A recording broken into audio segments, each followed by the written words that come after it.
Hey. What's going on, everybody? It's Mass Appeal, one half of the two Aries.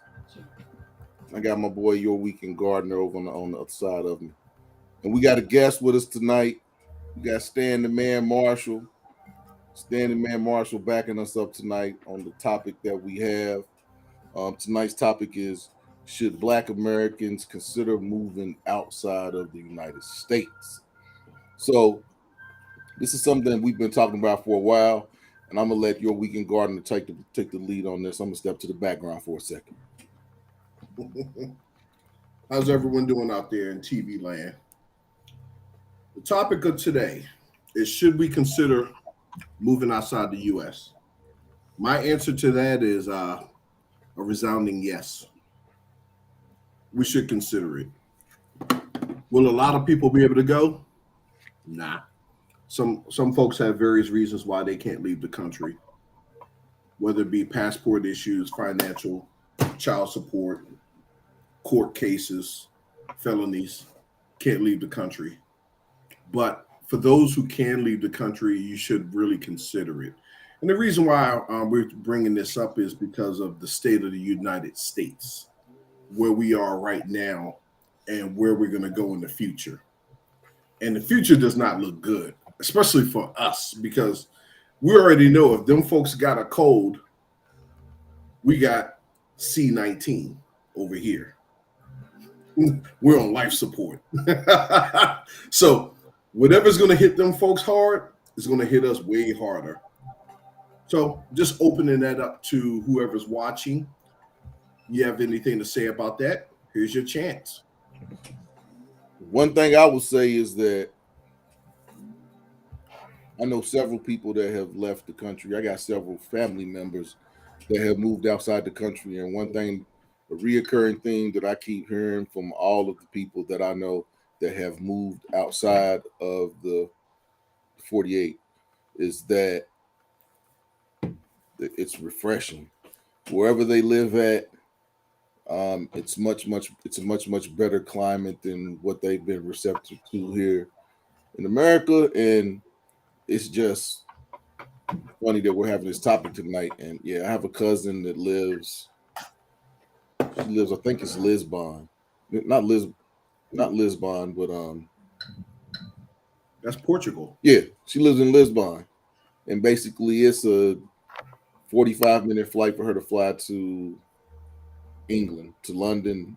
And only thing she's had is good things to say. So that's the beginning input that I can give about African Americans living outside of the United States, is that the people I know, they're very, very happy with what they've done. Hey, Wally, what's going on, brother? So, Wally. Well, since you said Lisbon, the funny thing about that, that's actually in the top 10 rating of where Black people could move to and are accepted. It's in the top 10. Yeah. So I just look. Yeah, I mean, you got some experience, some knowledge. We got another buddy too that's kind of sort of living outside the country. TMI Santiago. yeah. He's been in Brazil for what? Well, he's back. He's back. He's back. He's back now? He's on Long Island, but he was in Dominican Republic for about 6 months, and then we got Philly Dom. Philly Dom's been That's what I'm talking. Philly Dom's been in Brazil. I mean, it's almost been a year. It's coming up on a year. So yeah, we know some people that live abroad. You know the thing with being in the United States as a Black man and the climate is, I pay a lot of attention to politics and just what's going on here. And like I was telling Stan earlier, a lot of folks will say, "No, I'm not leaving the country because I fought for this or I built this." And my response to that is, it's a losing fight because you're fighting for last place.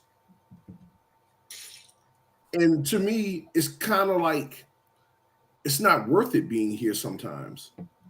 Yes, this place has a lot of positives. One of the main positives is if I want something, I'm going to get it just like that. That's one of the positives of being here. As to when you go overseas, hey, I need my internet. They're like, okay, we can schedule you next month. As an American, that's unacceptable. That's very unacceptable. But I mean, we it just got happens. to learn how to move. It happens. What's that? It happens. It happens, but that's how it is overseas. I mean, right now there's a 5-month backlog on you being able to get your passport. If you have to, and we know that you have to renew your passport right now, you will not get your passport until 5 months. Okay, so that's right. So that's not a general statement. What's going on, Bud? The Bud Files. What's going on, Bud? How you doing today, brother? You doing okay? Yeah, I mean, that's not a general statement. That's an outlier. But I will say that, like Wally said to the question of today's show, nope. He said no matter where we are, where we go, our enemies are always around us until we come home, our real home. I disagree.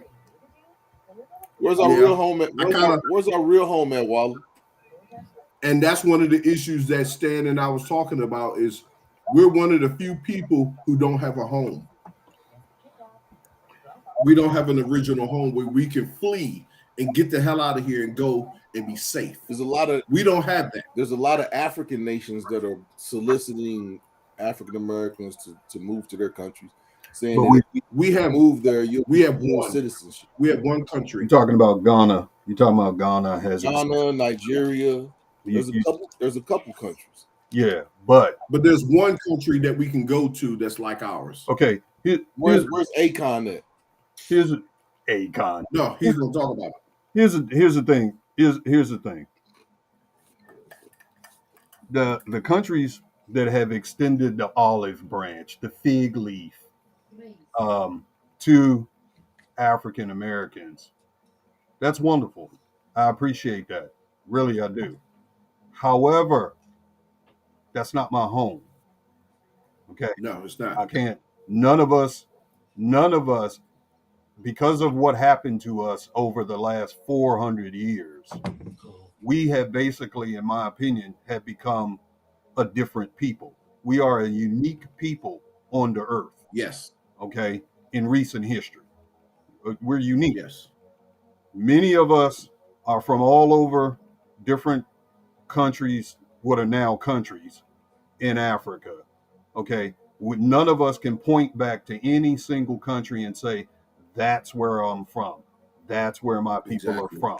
None of us can do that. And it's not our fault. We all know why we can't do that. Okay. But what ended up happening is that created for us, we are a unique people. We're a whole nother people. We're a whole nother people without an actual country. You can say that the United States is home. Yeah, sure. You was born here as your father before you, his before him, and his before him. You can say that. But at the same time, who in the hell gets brutalized in their own home and stands for it? Okay. Ever since we were brought here, we're also the only ethnic group in this country that were brought here. None of us ever asked to come here. When you hear all the other ethnic groups, immigrants, everybody, we're not even, and they'll say, well, the whole United States is made up of nothing but immigrants. I always stand up and say, not me. Okay. So we didn't ask to come here. Everybody else asked to come here. So to get the fucking teeth kicked in, okay, then you asked for it. But us, we didn't ask to come here. Yeah, we built the place under whip and chain. We built the place. So where do we go? Everybody got rich. That's the question. Where should we go? What should we do? We're the only ethnic group in this country that even has to ask that. I don't care. I don't care, you Chinese. You fourth generation Chinese. Okay? You great or third generation or something like that. They came in from California, the Pacific Coast, to work the railroad. I'm talking about American history, because on the West Coast, it was mostly the Chinese that built the damn railroad and all that other shit. And they died by the thousands doing it. Okay. However, okay, you Chinese, fourth generation. Yeah, you born here, raised here, all of that. You're American and this and that and blah, blah, blah. And you don't speak no Cantonese, you don't speak no Mandarin. But I guarantee you, you get on a fucking airplane and go back to China, they will accept you. We're the only ethnic group where we really can't. So I mean, so where I mean, what So what are some destinations the that? solution, So for what I'm saying is, and where can Black people go mhm. if they are trying to leave the United States? So what are some well, what are some well, destinations that are well, good? the problem with our unique circumstances here in America is the fact that we don't have another country. We don't have a place to go. So my solution is we need to make a place. Okay. Now a lot of people say, "Oh, well, that's crazy. Where are you Okay, going to make a place?" where can we make a place? Well, Where we gonna make this place, well, think about it. Marshall? Think about it. Think about it. History. What? First of all, Africa, the continent, because we all know Africa ain't a country. Okay. Um, and I'll get it. You know, a lot of people think Africa a country. Look at Africa. Well, we know that we came from the continent. We know that. So what country in Africa would be close would be the closest related to us? I mean, as an American, Hmm. there are different types of Black people. So it's really going to depend on where your tribe is from. Exactly. Or So where or or where in the continent of Africa your people originated from. well, it doesn't My have thing is see that's the problem. We my get into thing is my thing is hmm Ghana, no, South Africa, no, Nigeria. no. I mean, those are three places that have said they want Black people to move to, and you said no to all three of those. So where would you move to, Stan? Okay. This is the reason why I say no to those places. All right. I don't say when I say no, I don't mean don't go there. You know, don't try. That's not what I mean. What I'm saying is we don't have a stake in those countries.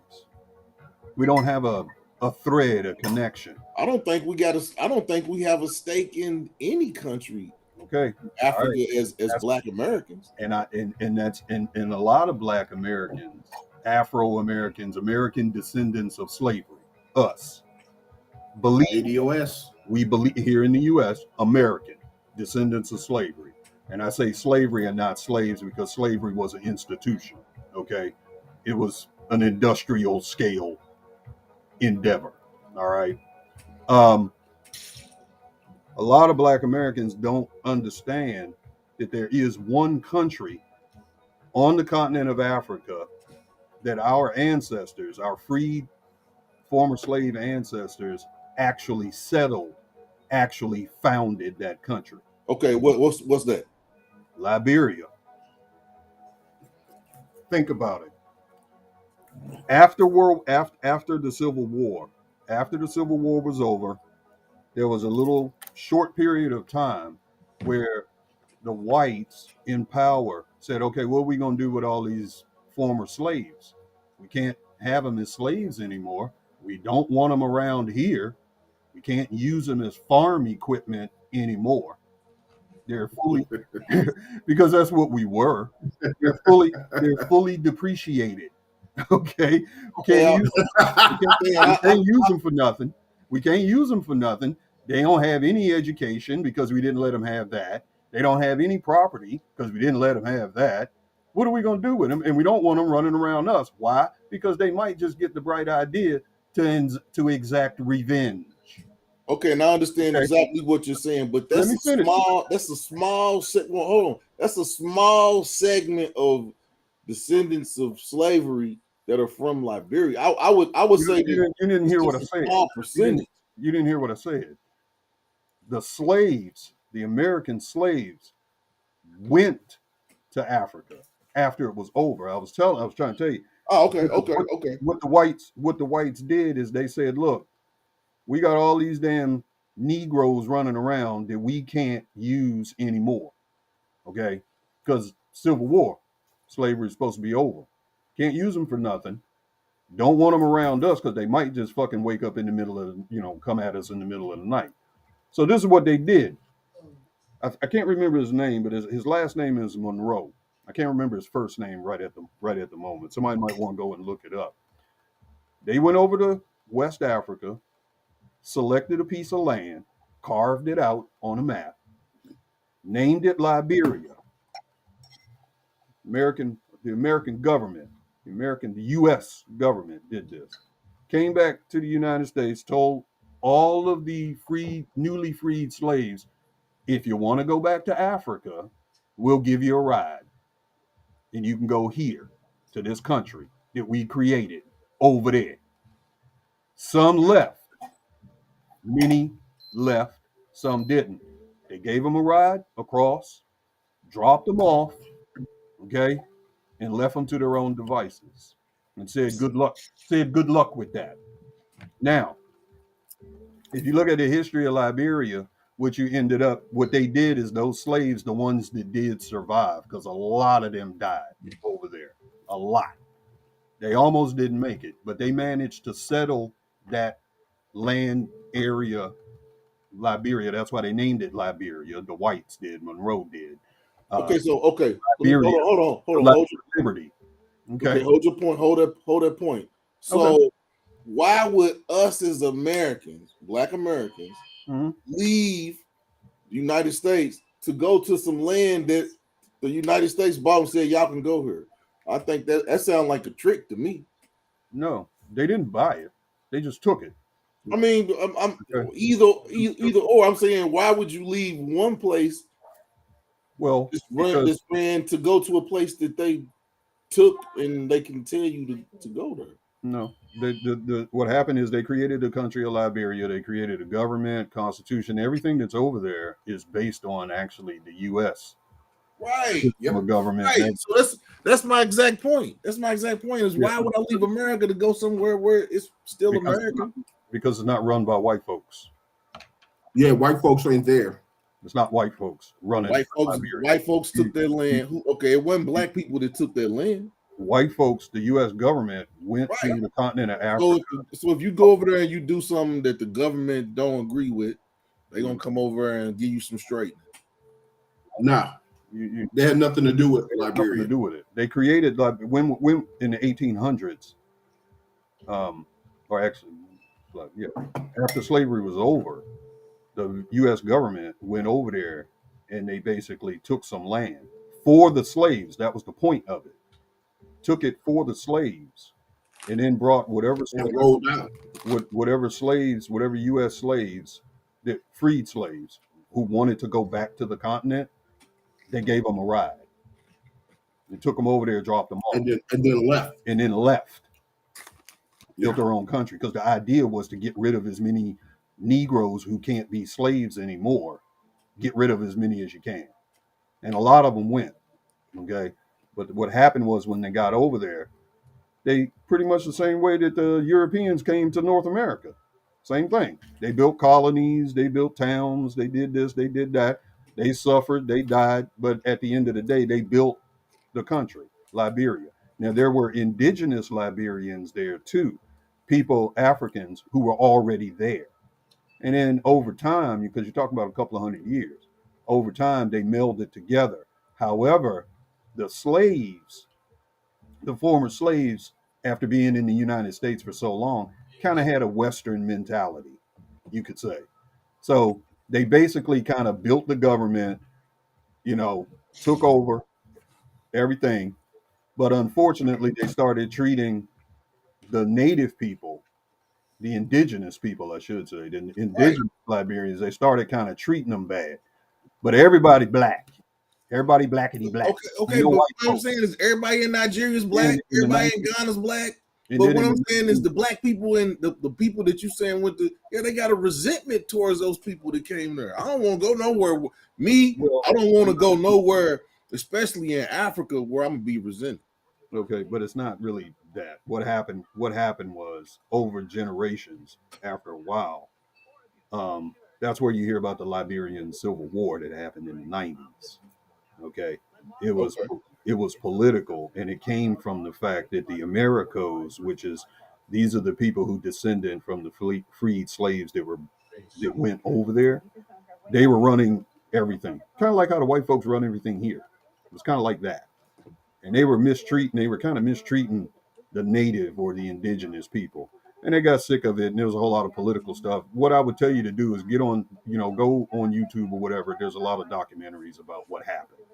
Okay, but the reason, getting back to the reason that I cite Liberia as a good place is because one, that war that they had was over a long ass time ago. The country is on the rebuild, and they're doing okay.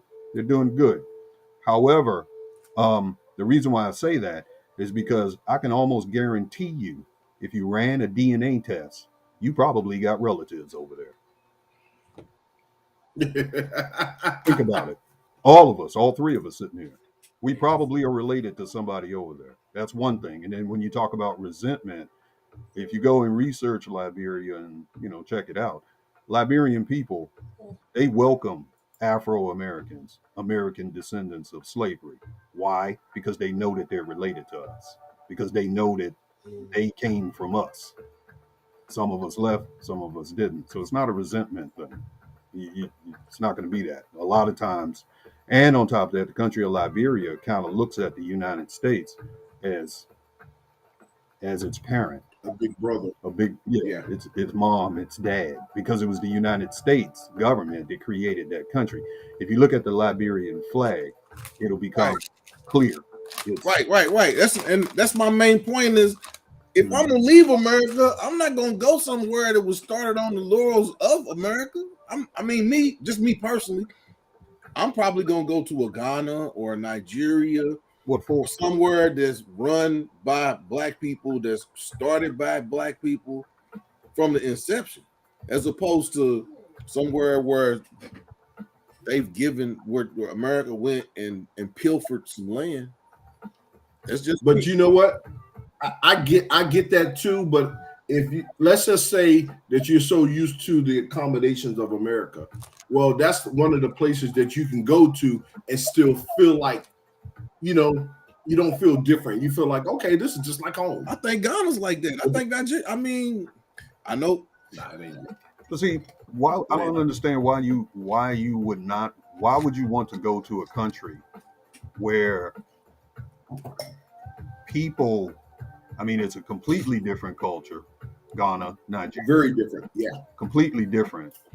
Okay, as opposed to going to a country where they're going to have a better understanding of you, and on top of that, you're going to be more closely related to them.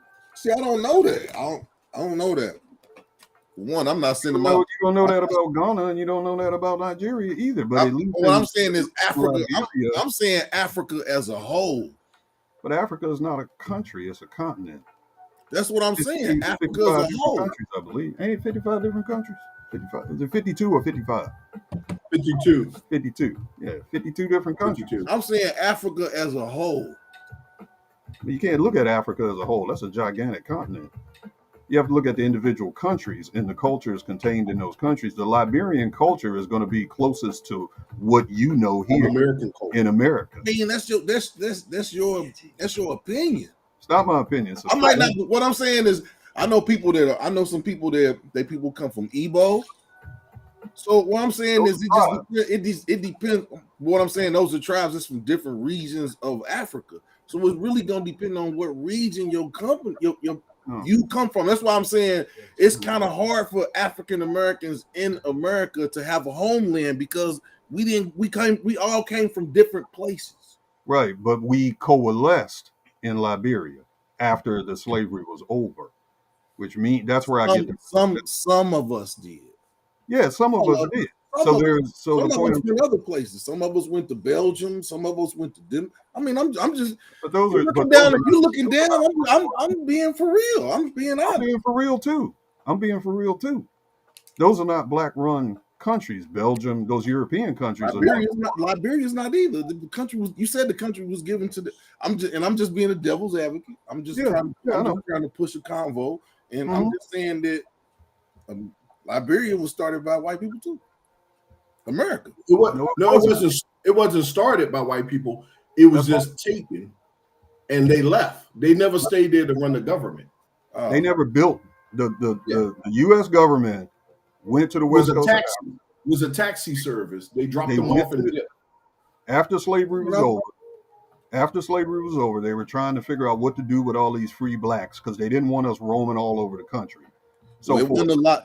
Okay, so what percentage went back? Because it couldn't have been a lot. I'd have to look that up. I don't know, but it was quite a few. It was quite a few who wanted to get the hell out of the United States after slavery. We're talking about freed slaves who don't know what to do with themselves. Because when they freed us, they gave us nothing to start. Okay. So the government, the US government, carved out some land on the west coast of Africa, which is now called Liberia, told the freed slaves here, we will take you over there for those who wish to go. And they went, a few thousand of them. So you think, okay. And what I'm saying is you think they did that with goodwill in their minds? Doesn't matter whether they did that. It's irrelevant whether they did it. They didn't do it with goodwill. They wanted to get rid of us. That's what the whole point was, and that's fine. I don't give a shit. So what? The point is they did that, and then the freed slaves settled on that land and built that country.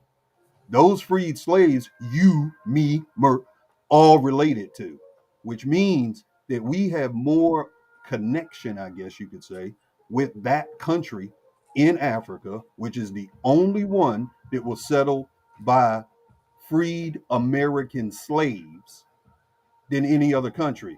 Ghana, Nigeria, you name it. None of those countries were built from the ground up by freed American slaves. Now you're going to say you have more of a connection to Nigeria or Ghana or No, I'm not saying that. I'm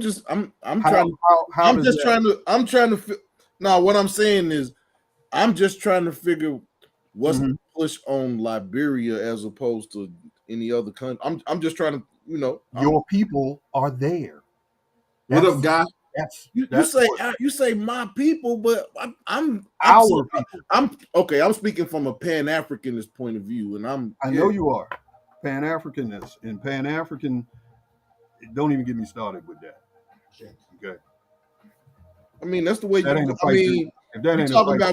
you're talking about going somewhere where you know why it bothers me that Black Americans talk about Pan-Africanism. I'm not saying I'm against Africanism, but Africans, we always talking about Pan-Africa, red, black, and green flag, all this other kind of stuff. And Africans themselves, people that really are African, will fucking tell you that we over here in America are not African. They laugh at us running around in dashikis and kufis, okay? Because that umbilical cord was cut 300 years ago, 400 years ago. And that's fine. I don't have a problem with that. That's fine. But I'm not going to pretend that I'm from a place that I'm not. I don't speak any African languages. I don't know any African people. I'm not related to any African people in Ghana, Nigeria that I know of. Not likely. It's not likely. Okay. I don't speak none of the languages. I'm not a member of any of the tribes because remember, they got tribes over there. We don't have tribalism here because it would have never worked. It would have never worked because we were all in the same shit show together. So tribalism would have never worked. Okay. The only place, in my humble opinion, the only place that's anything close to where I come from, the people that is, and whatnot, would be the country of Liberia, because it was settled by my ancestors, my recent ancestors. Not them folks, I'm not talking about Hebrew Israelites from 5,000 years ago. I'm not talking about that. I'm talking about within the last few hundred years. That's the only country on that continent that anybody can say that about. Name one other. Maybe you do know one that I don't know. One other. Name one other.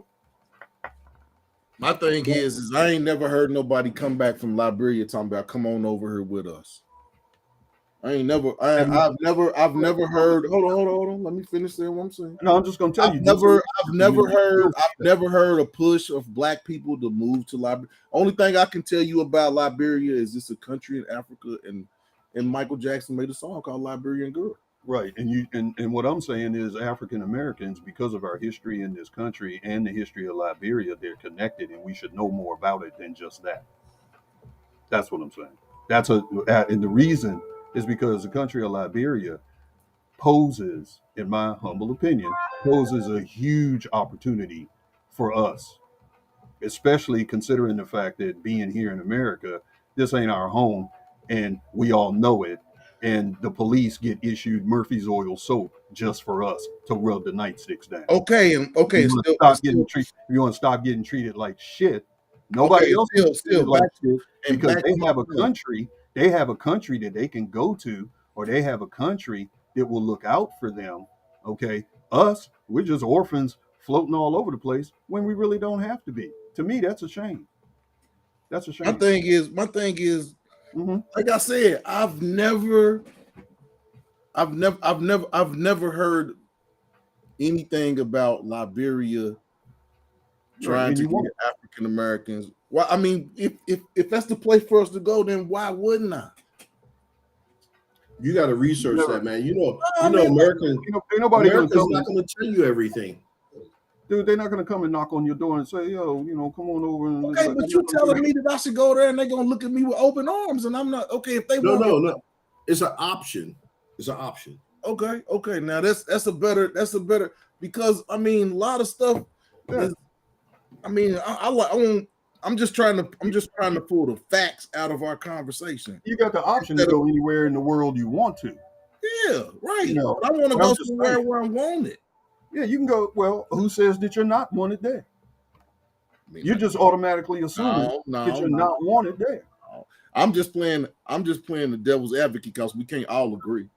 No, of course not. But I'm just saying, you're just it's an assumption that that they don't want me over there. Do you mean to tell me that, or they want you in Ghana? They want you in Nigeria. They want you in the DRC. Portugal. They want you in What I'm Ivory saying Coast. is, I can pull up videos and I can pull up news stuff and I can pull up all kinds of stuff of black people from Mhm, America going to mhm, Ghana and getting mhm. citizenship and being able to buy land and build houses and stuff like that. Well, that's recent. That's very recent. I mean, Very. I'm going off recent. Mhm, mhm. That's very. But before they weren't doing that. That going back to Ghana, that Mhm. thing that was a scam. Yeah, it Now was they're called. waking up. They It waking was up called. now. Yeah, it was called the right to abode, is what they first But called it. I thought it was something about home. They called Well, it it was. something home. Yeah, the right to abode. When Ghana first started the program, because I looked into Yeah. it, when Ghana first started the program, they called it the right to abode. Okay, which basically meant that if you are African American, okay, you can come to Ghana. Basically, it was an open-ended visa. I'll put it that way. You can go But it there wasn't true. But it wasn't true. because they were trying to attract investment. But They want you to bring your money and your yes. American influence and your American money, but not And then go home. necessarily your Americanness. But it was a way to attract. Then Yeah. later on, the president of Ghana later on, it was kind of like it was like a scam. It was a scam. It was a So scam. it was somewhat, yeah, there was a lot of shit with that. But they cleaned it up in the second part of the program, which they kind of renewed it, and they said now if you're African American, you can come to Ghana. You're welcome to come here and live here just as before, kind of like an open-ended visa. Okay, you can buy a house, and they want you to come and bring your money. Make sure you bring your money, start a business, all of this other kind of stuff, and then somewhere along the way, you'll be set on the path of citizenship. They're not gonna just hand it out like potato chips. They're not going to do that. You got to bring something to the table, which, in my opinion, nothing wrong with that. Makes sense. Makes sense. But you have to come, create, and build. All I'm saying is that's all well and fine. That's great. I appreciate Ghana for extending that fig leaf.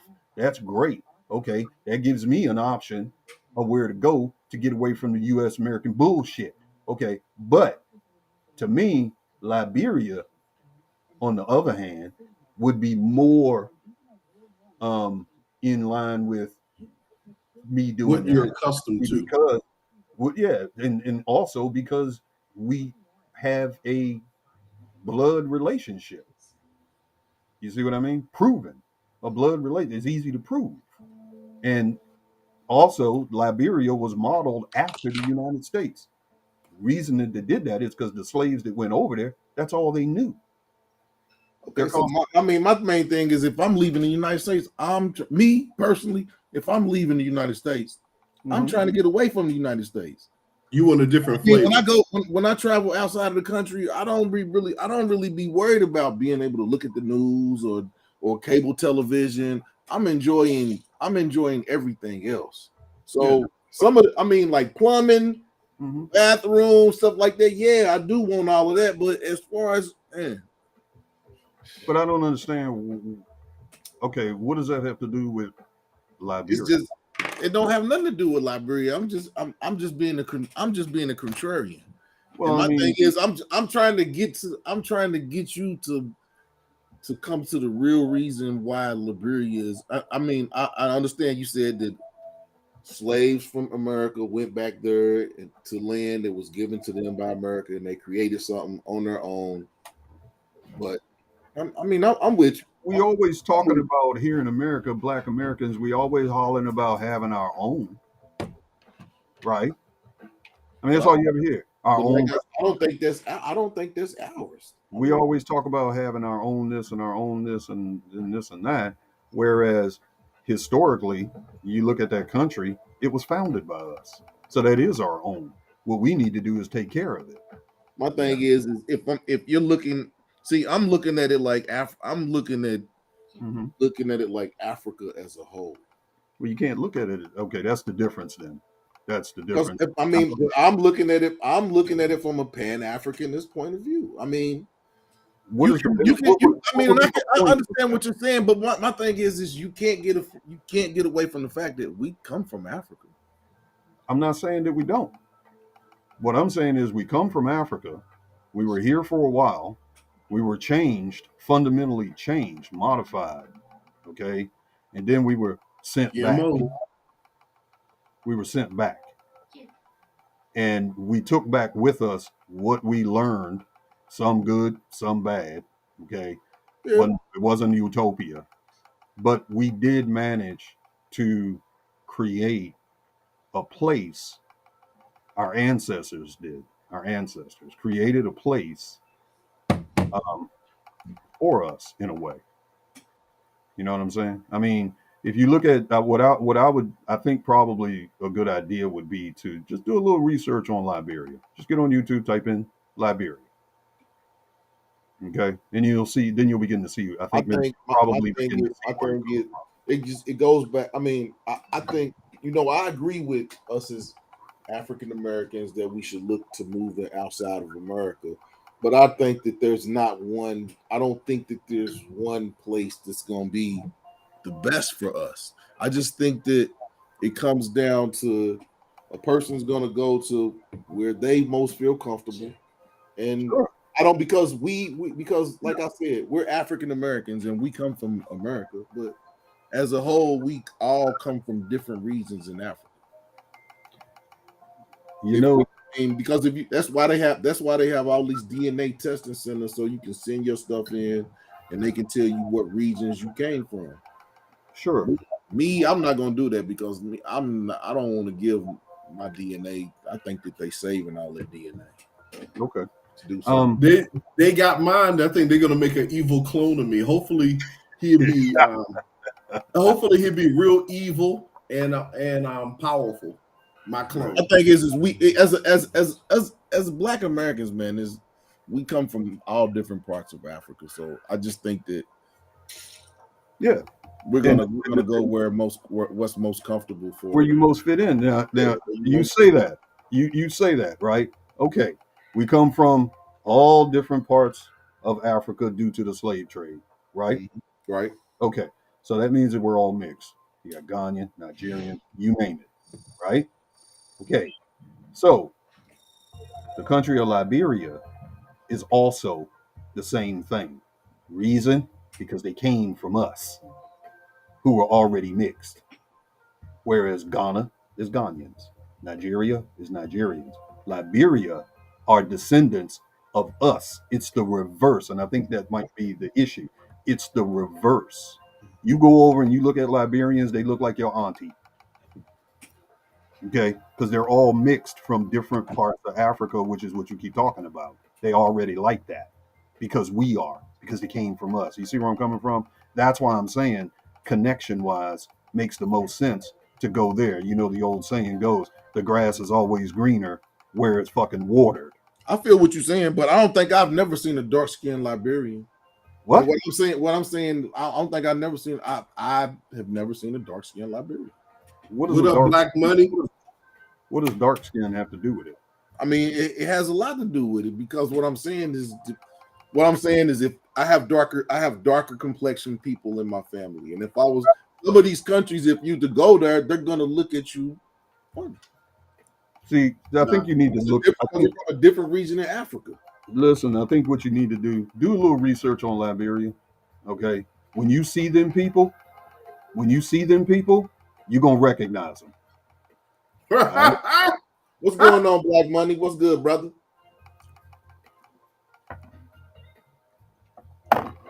Hey, See, look, what I want to do is I want to go right back. I want to rewind a little bit, and I want to go back to the reasoning why I think Black people should either have a second home outside the country or leave this place altogether. right, Most right, definitely, most right. definitely. But what I'm saying is, like, I would think that Murph is probably going to feel most comfortable going to Brazil as opposed to going to an African I nation, mean, Nigeria, or something. okay, so here's what's going on. You're right about that, but how we got off the rail was this way.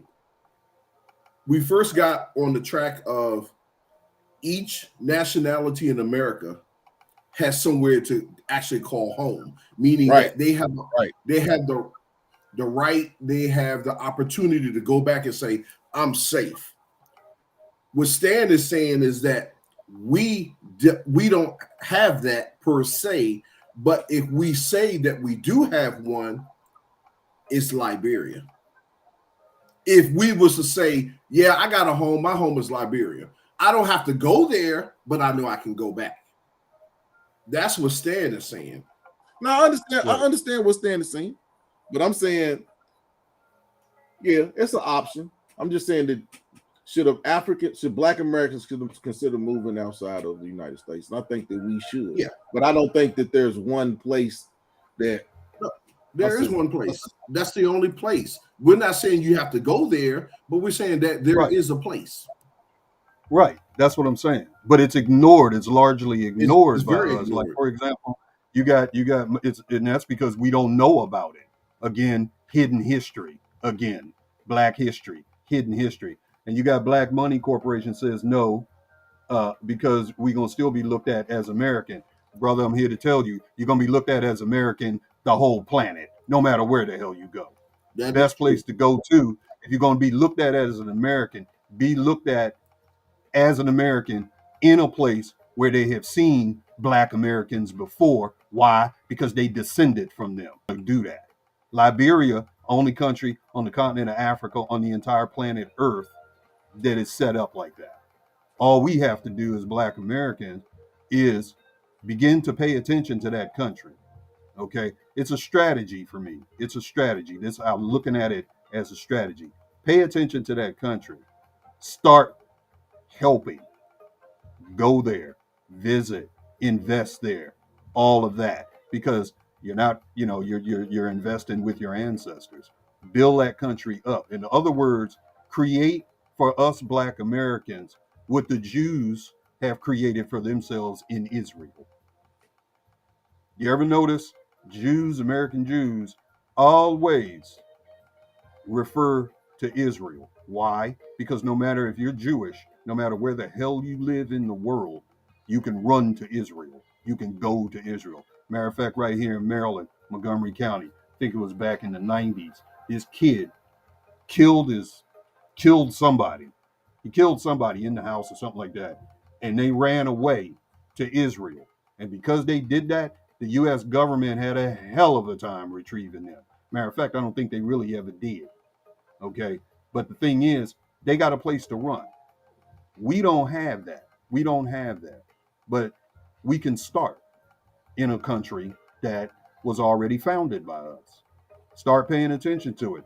Start using political muscle. We're always talking about voting, voting, voting, voting, voting. We don't get nothing for it, right? We never get nothing for our vote. We just give it away all the damn time.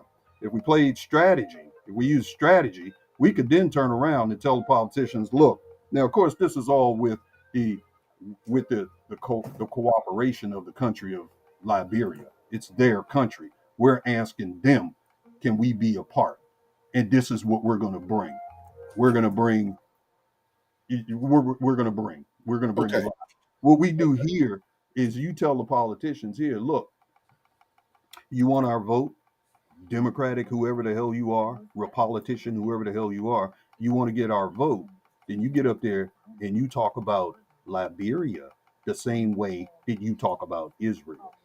Okay. Now, See, now I'm gonna show you number something. one. And I'm gonna number show you two, something. I'm you gonna show you start, something. if we vote you in, you better damn sight. You better damn sight start sending money and all Hey, kinds of Miss shit 702. over there. Okay. I'm gonna show you You build exactly enough what I'm equity saying. And I understand for us. exactly what you're saying, Stan. Hey, Louisville Butterfly. I'm gonna show you exactly. I'm gonna show you what I mean. And basically, I'm showing you this article, and this is why Black Americans are moving to Africa, and this is in March 28th, 2020. And I understand exactly what you're saying. And they talk about how people, move to Liberia and they're talking about Ghana. But what I'm saying is right here, it says, meanwhile, rapper Ludacris obtained his Gabonese citizenship, as did Samuel Jackson after tracing his heritage back to the nation's Bantu tribe. So Sure. it's going to really depend on, and I mean, it's going to take a little work from people to look up their heritage, but it's really going to come down to where you feel comfortable and if you really want to go back to the place where your family originated from, because you can say that there was a group of people that left from New York and went and settled in Liberia, but that was a small group of people as opposed to how many people were in America as opposed. So my only thing is I agree with what you're saying about Liberia. It's probably a great place to go, but I mean, and I shared the wrong thing.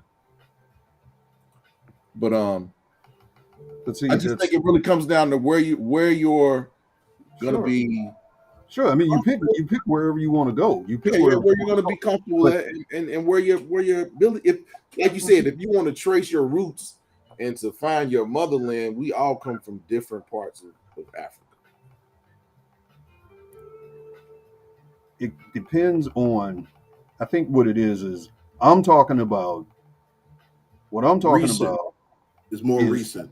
more recent. And not only that, I'm talking about a political strategy that will put us African Americans in a better situation right here in the USA. That's one. What you're talking about is ancestry. Okay. That's fine. It depends on what it is you're trying to do. Let's say, for example, you do a DNA test and you can prove that you have more DNA in you that originated from the DRC, Democratic Republic of the Congo. Do you want to move to the DRC? Go ahead. You want to live in the DRC for that reason? Go right ahead. More power to you. More grease to your elbows. Okay. But you still won't be able to say, well, this is my country that I helped put together. You can't really say that. Whereas Liberia, you can kind of say that. You know what I'm saying? You can say at least my ancestors, recent ancestors, after they were all swirled up and mixed up through slavery, turn around and came back here and built this place. So I can come, even though it's a couple of hundred years later, I can come and add to the place. In Or other you words, can, or just say flee to. I can flee to this I can area. flee. See, I can flee. I got to get the hell out of here. right, and not That's only all. that, it like I was saying, it has to do with strategy. Because when let's say of all Black Americans, all of us, and I'm talking about the ones that came off the plantation. I ain't talking about the ones that just got off the goddamn jet airplane yesterday. I'm talking about American descendants of slavery. There's a difference, okay? Not to put anybody down or anything like that, but we're not the same. There's a difference, okay? If we were all on code, okay, and started doing that and started saying, what we're going to do is we're going to pay attention to that country, Liberia. We're going to start building that country up. We're going to make the U.S. government, through politics, pay attention to, in the same way that they pay attention to Israel, through politics, money, shit like that. What we're going to do is we're going to help that country. Why? The biggest reason is because that's our people over there. They're gonna laugh at One, right there. That's they our gonna, they people gonna over laugh there. at us. Number They gonna one, laugh at and us. number two, we, if we can swing it, you get them to do the same thing that Ghana did, and that is offer us citizenship or a path to citizenship. You see what I'm saying? I'd rather, you know, what would that do for us? What that would do for us is that would give us a place to go. Okay, give us a place to go where you can own land. It's not being run by, them folks. Them folks. Okay, it's not being it's a whole different thing. But at the same time, you can use them folks against themselves. See, the problem is we don't have any real way to do that. That's the problem. You know what? You know what my thing is, and I go back. I rewind back to why we need to get out of here. There's probably about an 85% chance that in my retirement, I'm going to move out of the U.S. and just leave this place. I mean, I And- know I'm moving outside of the U.S. It's not any. Yeah. That's not And I'm just looking at, it's like I was telling Stan earlier, I'm looking at several factors. I'm looking at the policing, Mhm. the overseers who watch over us, who beat the hell out of us, who end our lives. I look at that nonsense. I look at our politics, and I look at how people are voting and why they're voting, and it's more emotional nonsense than saying policy. It's more or less why I like this person because he's a strong man and he says what no one would say. I'm like, that's not a policy, that's stupidity. I look at the fact that America in itself, monetarily, the money system is about to. I wish Wally was still on here, but the monetary system, about to collapse. it's about to collapse, man. This is going to crap. I look at the freaking retirement age, how they keep pushing that up. I look at the fact that we have a very crummy medical healthcare system. Our education is crap. You got these armed forces who are sitting out here homeless, who come back homeless. And I look at all the problems that America's having, all these issues. They don't want to feed kids in school. And then I look over here and I see all this money going to Ukraine. I'm like, what's going on with that mess? Why are you sending money to them fools over there? Let them, hey, they're in a war. Good luck. Stop giving my money to them. I don't know them. Right. I'm not supposed to say, well, I stand with Ukraine. I could give two squirts of piss about Ukraine.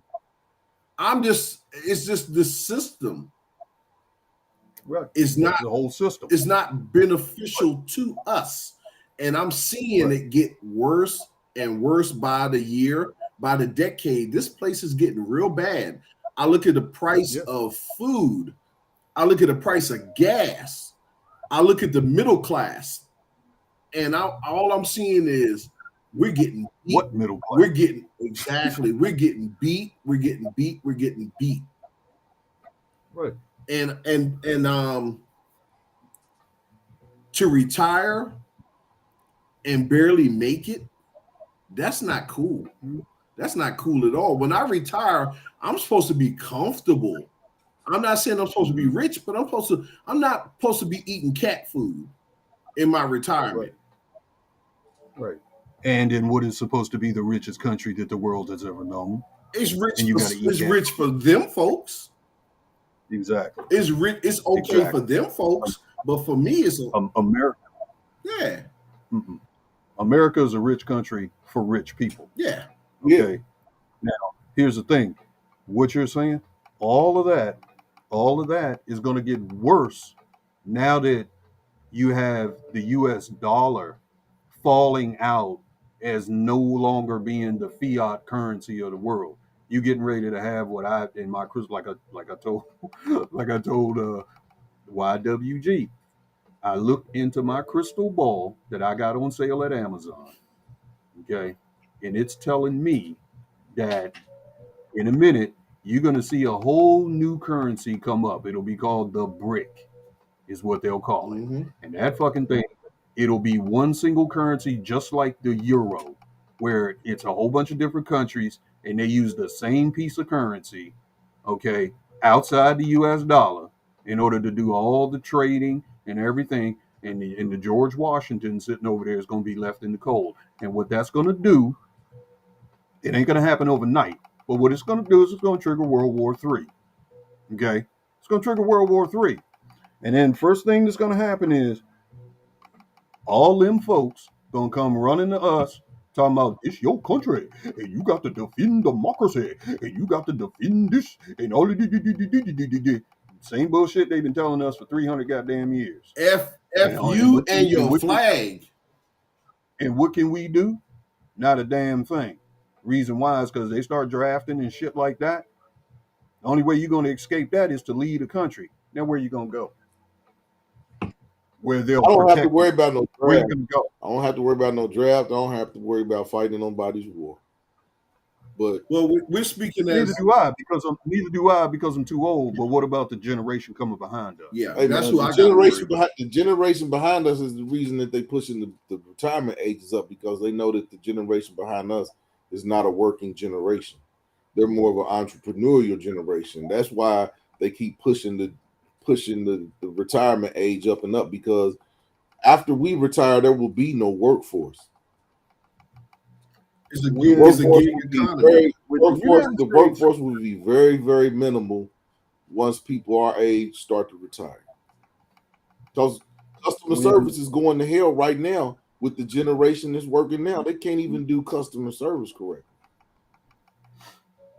When the United States, in an effort to stop the downfall of their empire, okay, they are going to start a war. It's going to start with a false flag, okay, and they're going to start a war with these other countries.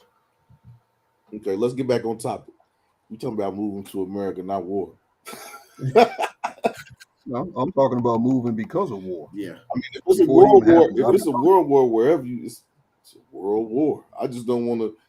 well, if The it's a next world war is war, going to be the on only American safe place to soil. be That's the difference. is being The in war a is going place. to be on The American. only safe place to be is being a place that has nothing to do with it. The next war is going to be on American soil. When World War II started, how involved in that was Mexico? I don't think they were True. involved at all. How involved in World War II? That was World War II, planet wide. How involved in World War II was I don't Mexico? think Did Mexico get I bombed? don't think Mexico's been involved in any wars.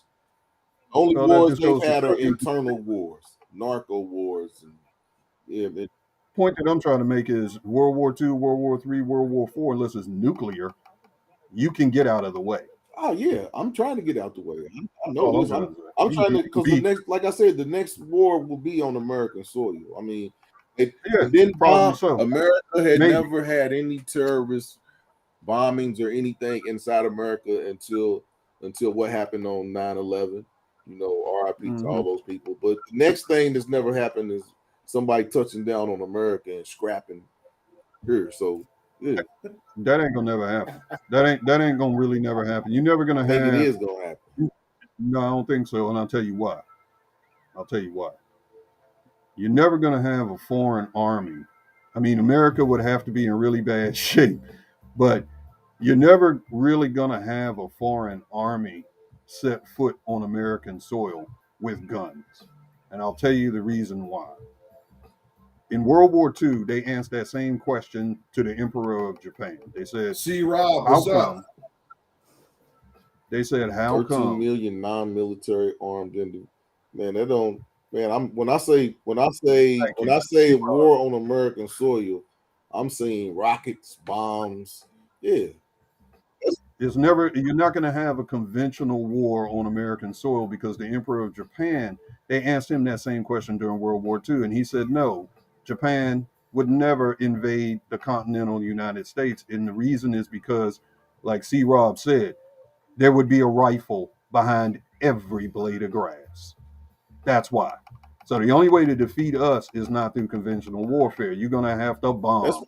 You're gonna have to the grid. You'd have to bring our grid down, scramble it, make us blind, satellites, knock them out, all that that's kind of what I stuff. mean. I But mean, the nobody's biggest, ever. but What I'm the saying biggest is weapon, finance, nobody has ever attacked America in any because of where the except for reason is because of where we're geographically located except too. for Pearl That's Harbor. another thing. We're hard to get to. Except for Pearl. I mean, yeah. But what I'm saying is now countries have the same technologies that we've had that they haven't had. That's Now there's what other I'm saying. countries that have these technologies, and I mean, it's just safe to say Yeah, that yeah.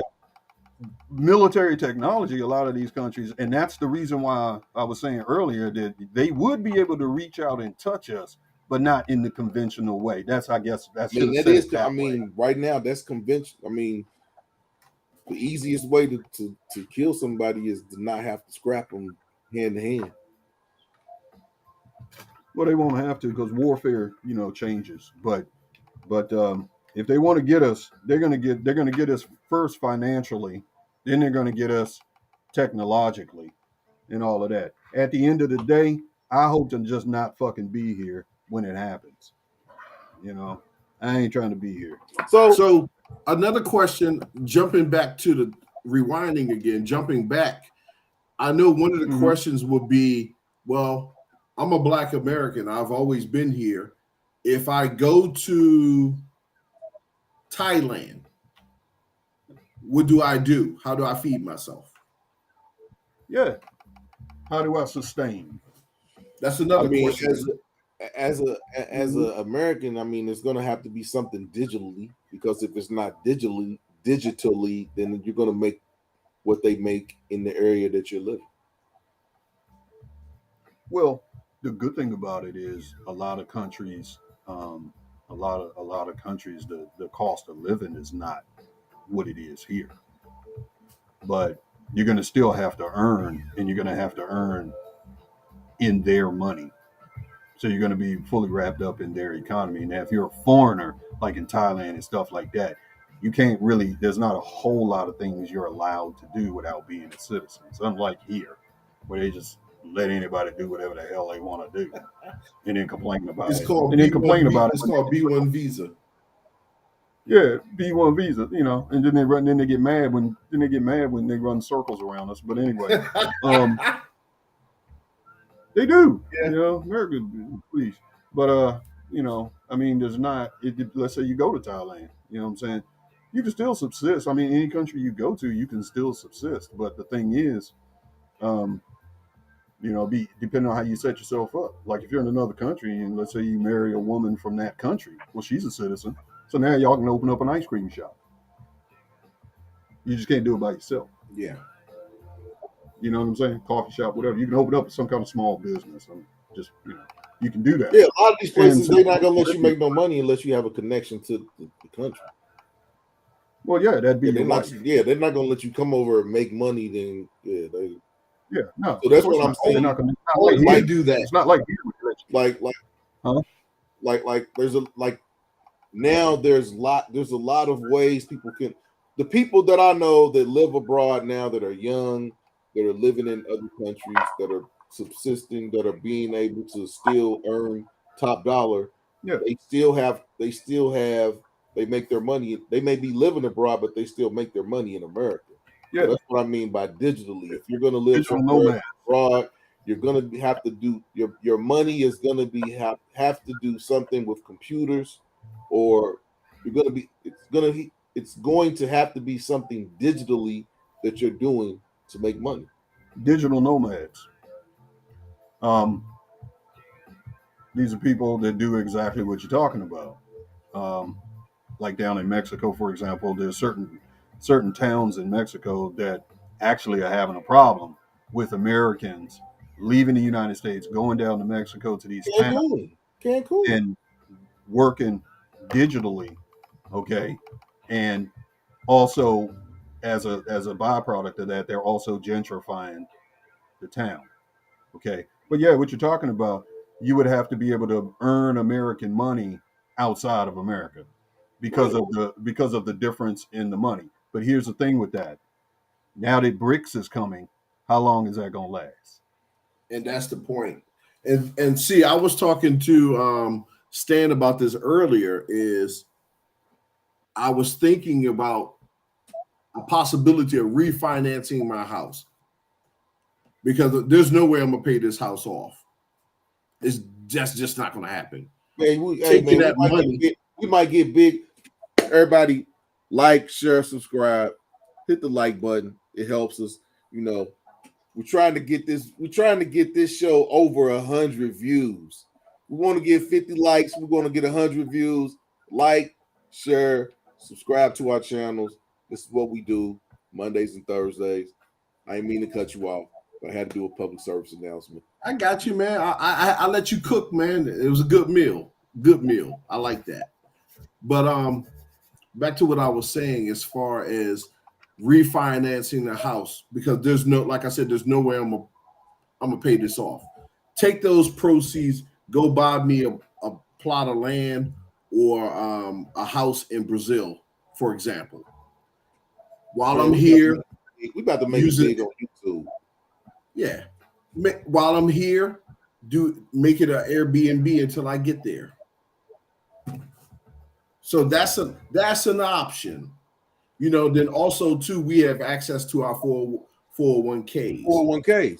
But my thing is you can move to, like, say you could move to Brazil, Airbnb your house for 6 months, come back, live in your house for 6 months when it's warm, and then go back to Brazil. And yeah, I mean, because the thing about DC is there's always people coming to DC. There's always politicians looking for places to live. There's always going to be a market for you to be able to rent your house and to live abroad once you get to that age where you want to, where you like, I'm done with America. Yeah. Now you get your folks that says, well, Or why should I live? I'm sorry. no, go ahead. You get your folks that say other things like, okay, I can't, where am I going to live? I don't speak the language. Well, if you look at English, I think 57% countries speak English. You know, you have a few people in Thailand. India is half English. Of course, you got the European countries. You have a few countries in Africa, like Nigeria, Ghana. They speak English. Mm-hmm. You got Portugal. You have you got the Caribbean. You got the Denmark, Switzerland. I believe there's a percentage of English there. So English is spoken a lot throughout the world. So you have a lot of options to leave this place and go somewhere if English is your issue. Yeah, but it always helps to try to learn another language. Yeah, exactly. It never hurts. Yeah. Even if you just know the basics of how to say hello to somebody, it goes a long way. Yeah. It goes a long way just knowing how to say hello, thank you in a person's native country, because it shows respect and it shows them that you're at least trying to be able to communicate with them instead of saying, I only speak English. I know when I was in Brazil and I would say hello, good morning to someone, you see them like, and I'm like, why they look at me strange? Didn't I say it right? And Evie will say, your accent and how you said it. They're looking at you like, huh? So, because I don't speak with their accent. You a gringo. Yeah, I agree. I agree. But it's just strange how they look at you like gringo lingo. Like they almost want to laugh a little gringo bit. lingo when they hear it. Yeah. Yeah. And So, so so now you know. So now you know what they feel like when they come here. exactly. Right. Well, it's different, and I'm glad you brought that up. It's different because when foreigners are here and they trying to speak English, a lot of them feel undervalued. A lot of them feel attacked because we're like certain folks. That's Them true. folks will always say speak American, or they'll say I don't understand you. You're stupid. And it's like, well, you can't be stupid if you can speak two languages. How's that Right. stupid? Exactly. And back to what we're talking about. And speaking of Mexico, I saw a video that went viral, and basically there was a Caucasian lady that was in Cancun, and she was cussing this lady out, cussing the Spanish lady out in American, and the Spanish lady was like, "You in Cancun? You speak Spanish? Go back to America!" And it was just so funny. And That's funny. the lady she was perplexed. She didn't know what to say because now she understood what it felt like for a person to Yes. say something to you, something like that to you. So yeah, I You, mean, it you goes know, both. and I give you a prime example, like Evie, English is her second language, and when she's in America, I can kind of see her fear in speaking to other Americans. Like if we're out somewhere, if we go to a restaurant, the guy say, "What would you like to eat?" She'll look at me like, "Okay, what did he just said?" And I look at her and I'm like, "What would you like to eat?" She reads your So lips. she's kind of nervous to speak because they watch videos and they see how them other folks how they talk down to them when they speak their native or when they try to speak English. The young lady up the street from me who's a gardener, I did a video with her. She didn't want me to put it out because she said her English was bad. And it's like they care so much about that. Right, And I'm like, right. Perception. how is your English bad? I understand every word you just said. Right. That's like the lady that we were going to do the video with Evie, and she didn't Yes. want us to put the video out because she thought that her English wasn't good enough to. And it was like, your English is great. But also her boyfriend. I mean, yeah, her The yeah. topic would expose that was her boyfriend. That was her Western Union poppy. That would expose his games. Yeah, it's Western Union poppy. Yeah, man, Western Union. That's poppy. That's why she didn't do the interview because it would expose his nonsense. And I understood. Yeah. It would have been a great video, but I understood. Yeah. So, but but back to what we were saying about people living abroad and being able to sustain. Black people.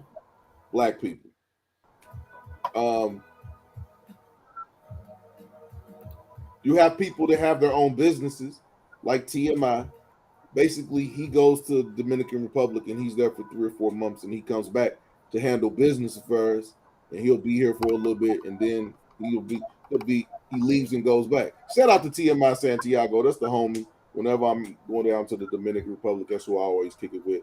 But yeah, you have people like TMI who they have business interests here in America where they can go and be gone for 2, 3, 4 months at a time, and then come back and be able to handle their business first, get all that squared away, and be able to go back out for 3 or 4 more months. So you're always going to have like that who have their own business.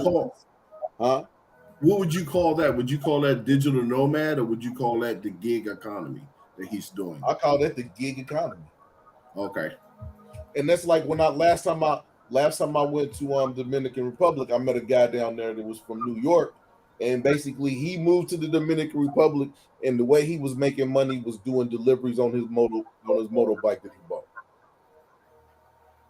Plus his pension that he was getting from his job in the States. So it was like he's like, I'm never going back. He's like, I go back, I'll go home, go see my family for a month. But he's like, I'm right back down here. He's like, because I'm to the point now where I got my little business, I'm making my little money, and I got my pension that comes in. He's like, there's no reason for me to go back to America, other than to do his taxes. And I'm glad you say that, because I know when Stan went to the Philippines, so he can attest to this. there's a lot of Black American men in the Philippines who are living there off their retirement because of the cost of living. You know, Right. so you're able to live good. Now, living abroad, of course, has its challenges. Like I was saying, us being Americans, we're so used to microwave services. Now, And would you move to the? I didn't mean to cut. Go ahead. I'm sorry. I probably was going to answer your question. When you move to the Already knew what I was Philippines, going. You already knew what I was going to ask. I think so.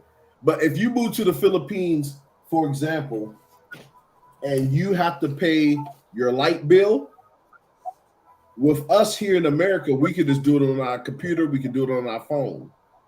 Moving to the Philippines, you got to go down and stand in line. Old school, baby, old school. And Stan can attest, that's a long day. Yeah, that's how it is in the Dominican Republic. You have to go to the place and there's no paying. You got to go there and pay them people their money. Yeah. There's a lot of I mean the biggest thing, even people in those other countries like Dominican Republic, Philippines, stuff like that, who have been to the United States, they'll tell you the one thing that they do like about the United States is the convenience. That's the thing. Easy living, convenience. Do you remember Durin? Yeah. I talked to Duran on LinkedIn. He just got a new job. Okay. One time, a long time ago, Durin and I were talking about that. Him being from India, right? And he said that the one thing he liked about the United States the most is that when you call the police, they come. Now, in other countries, it depends. Yeah. But as far as things being at arm's length, like they are here, where you snap your finger and pizza show up. Snap your finger, get anything you want. It's not going down. You can get on your computer and order an entire house full of furniture in the United States, okay, and get it brought in and assembled in a couple days. Okay? In a couple days, exactly. In a couple days. I'm glad you said that. A little side story is when I was in Brazil, Evie got this TV unit for the to hang on the wall, and she said, "I need to call a guy to come put that on the wall. I think I can get him here in 2 weeks." I'm like, 2 weeks? I'm like, what the hell? I'm like, in America, you'd be like this. Same day, baby. That's on the wall. Right. If they tell you it's going to take a week to turn your cable on, you'll be mad. Yeah, but you got to understand something, though. The other side of that is the fact that life in those other countries where things are like that, life is much slower. Yeah. You know what I'm saying? So it's not like here in America where every damn thing is on turbo. Yeah. Okay. And people get used to that pace. Yeah. So we want it right now. Okay. Those other countries, they don't necessarily have to have it right now. Right. They can have it later. Because while they waiting for the man to come to hang the thing on the wall, I'm just going to go down here to the beach for a little while. Right. Or I'm going to get my scooter and go up here and hang out with my friends and or do this or do that. It'll get done. Right. It'll get done. Right. Not like here where, hey, man. You know, it's not like that. And as an American, you go to another country, you better kick it down a couple of gears. A whole lot of gears, not a couple of gears. You'll be fine. You'll be fine. Down the news. And you'll begin to realize the benefits of it because it'll occur to you, you know what? Yeah, everything ain't always gotta be instant. And I got a story to support that. So I think the older you are, the easier it is to adjust to that. Yeah. Like us Gen Xers right here. We grew up, we remember TVs with knobs.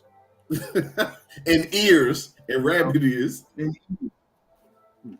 I got a story to support exactly. Hey, sweetie. Hey, how you doing?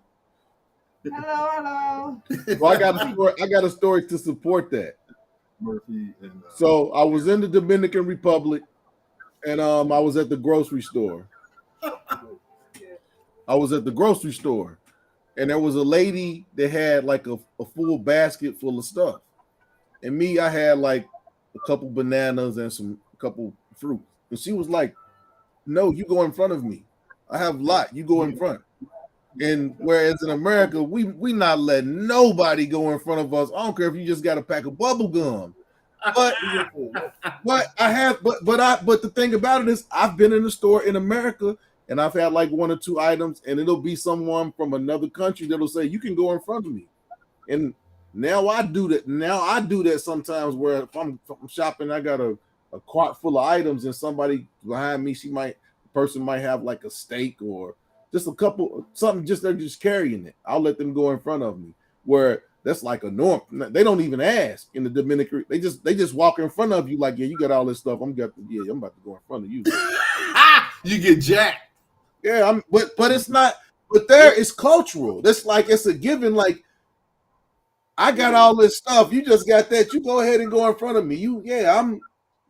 So a lot of stuff is cultural, and it's like you see this stuff, and it's for the greater good of everybody, and you don't really get that in America. See, Rob said it sounds like a business plan. Mm-hmm. It's cultural norms. Yeah, they do that. I mean, like, shit. When I was in Hong Kong, you have to basically knock people the fuck out of your way.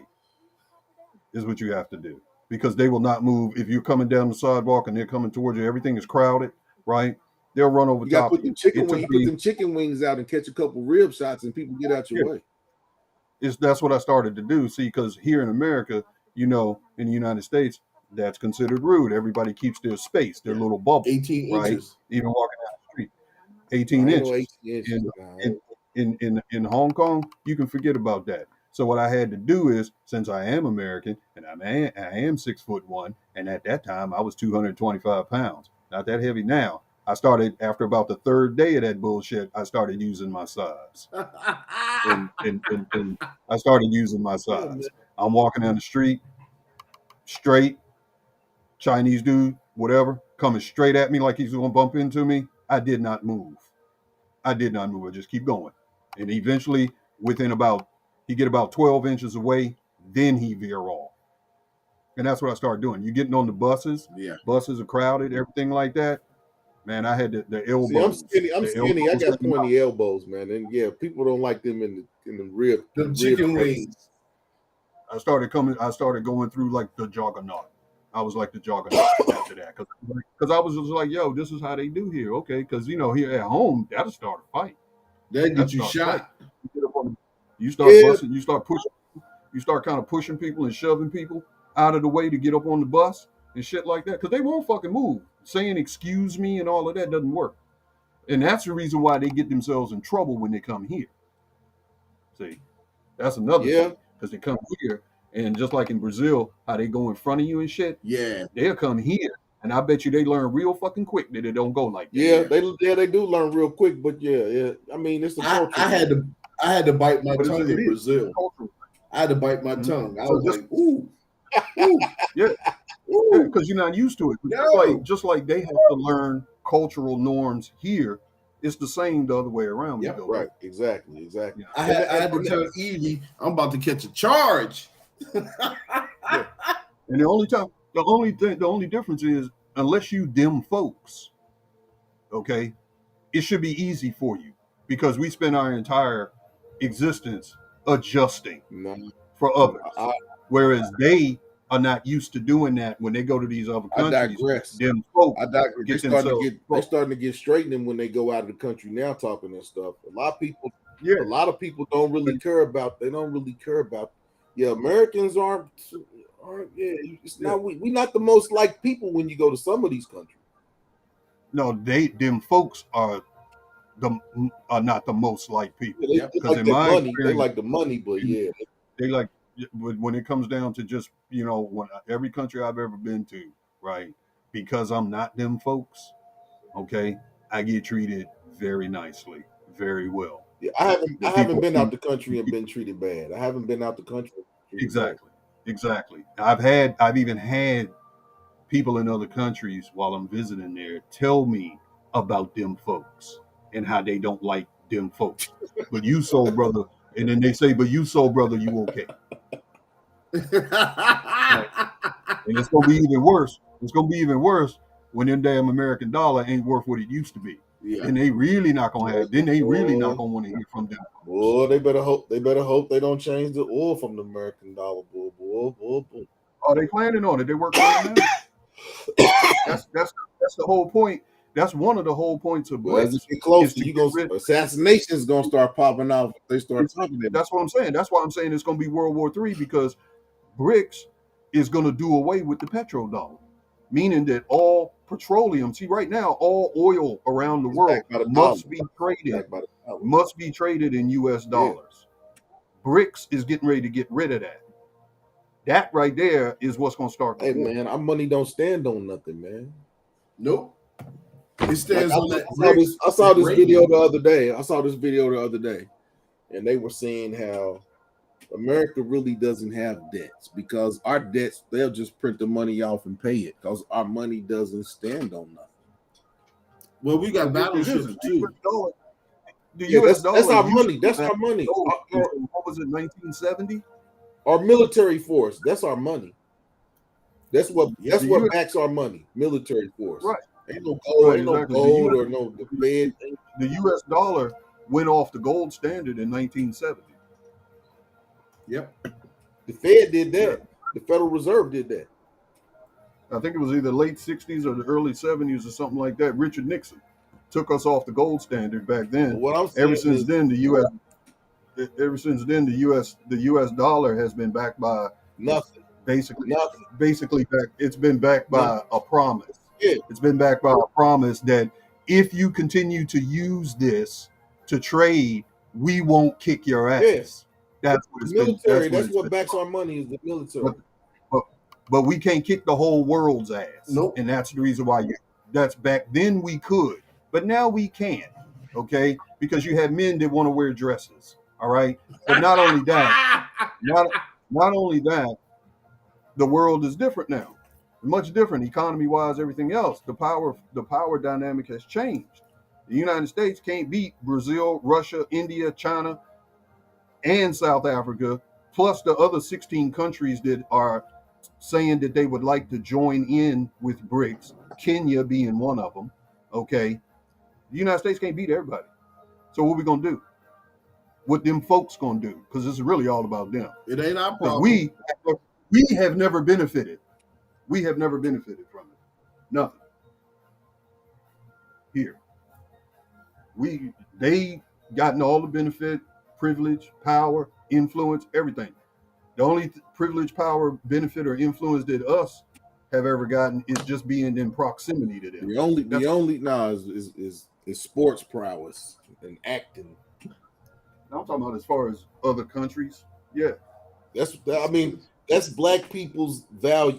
That's the black value here is our culture.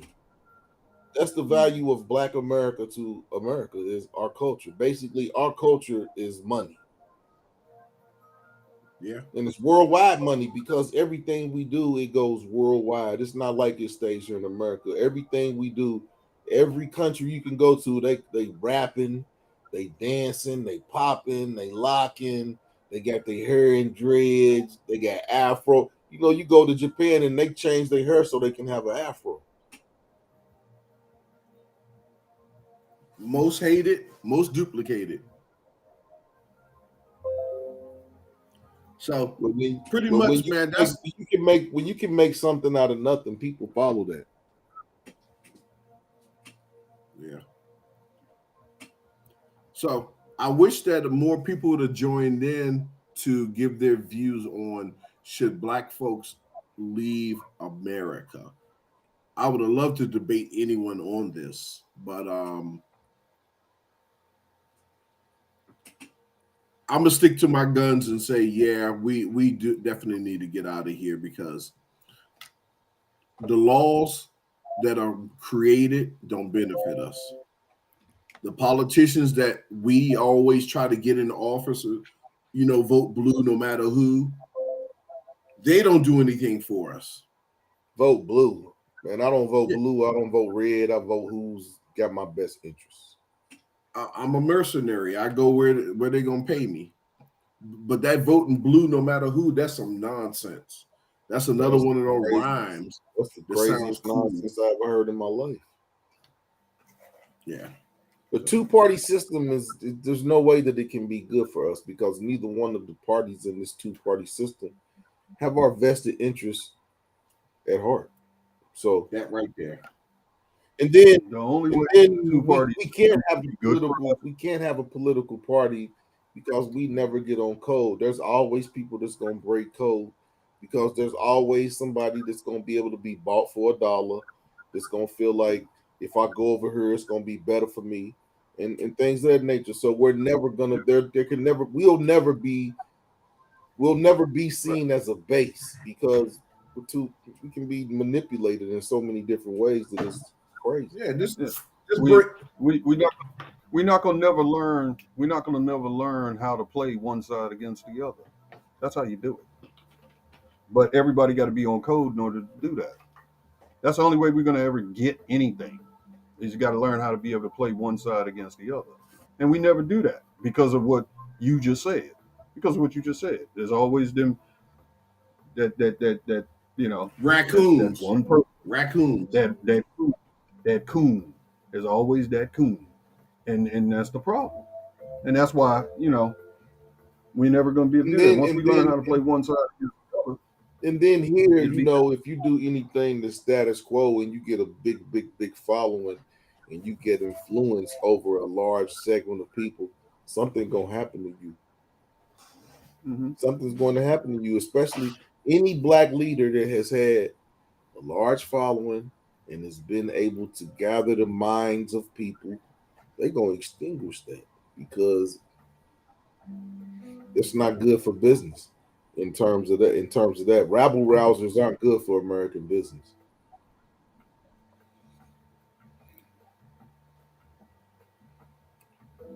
So that's for the rabble rousers to leave. Mm-hmm. I like what you said about the men in the dresses. A whole bunch of confusion. Everybody's going Mm-hmm. this way and that way.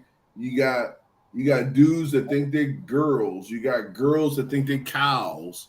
You got kids that think they're alligators. It's like everybody want to be whatever they're not. Right.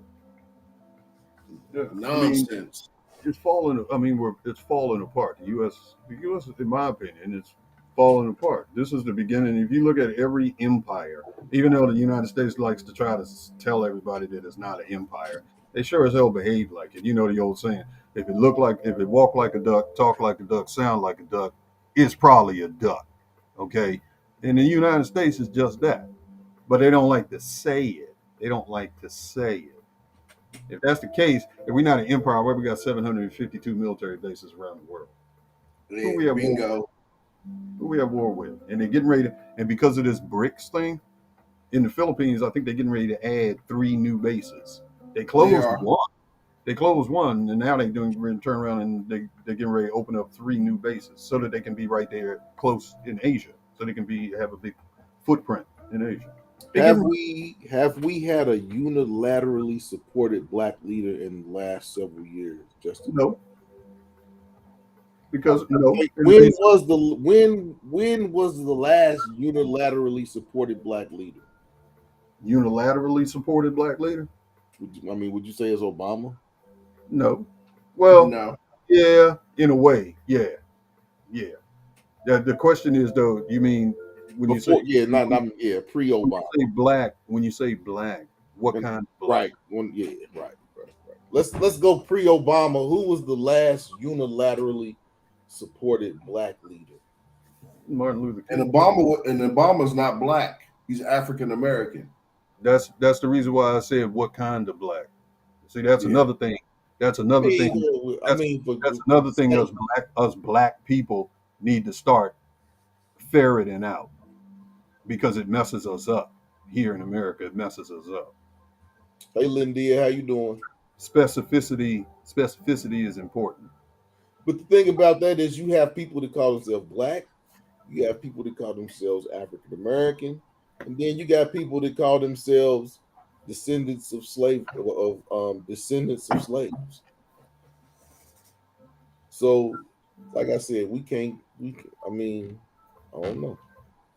No, I know what you're saying. We can't agree. We can't even And, agree. I'm saying that being one of We the can't people even that, agree on what the fuck we call ourselves. So how are we going to agree on anything more advanced than that? I agree with you. I hear what yeah, you're saying. because I was one of those All I'm saying, contrarians. I marked other and put black. I agree, but that shit right there is the reason why they can always get away with calling some shit people of color, and then when they come with something for people of color, lo and behold, we always have to share with everybody.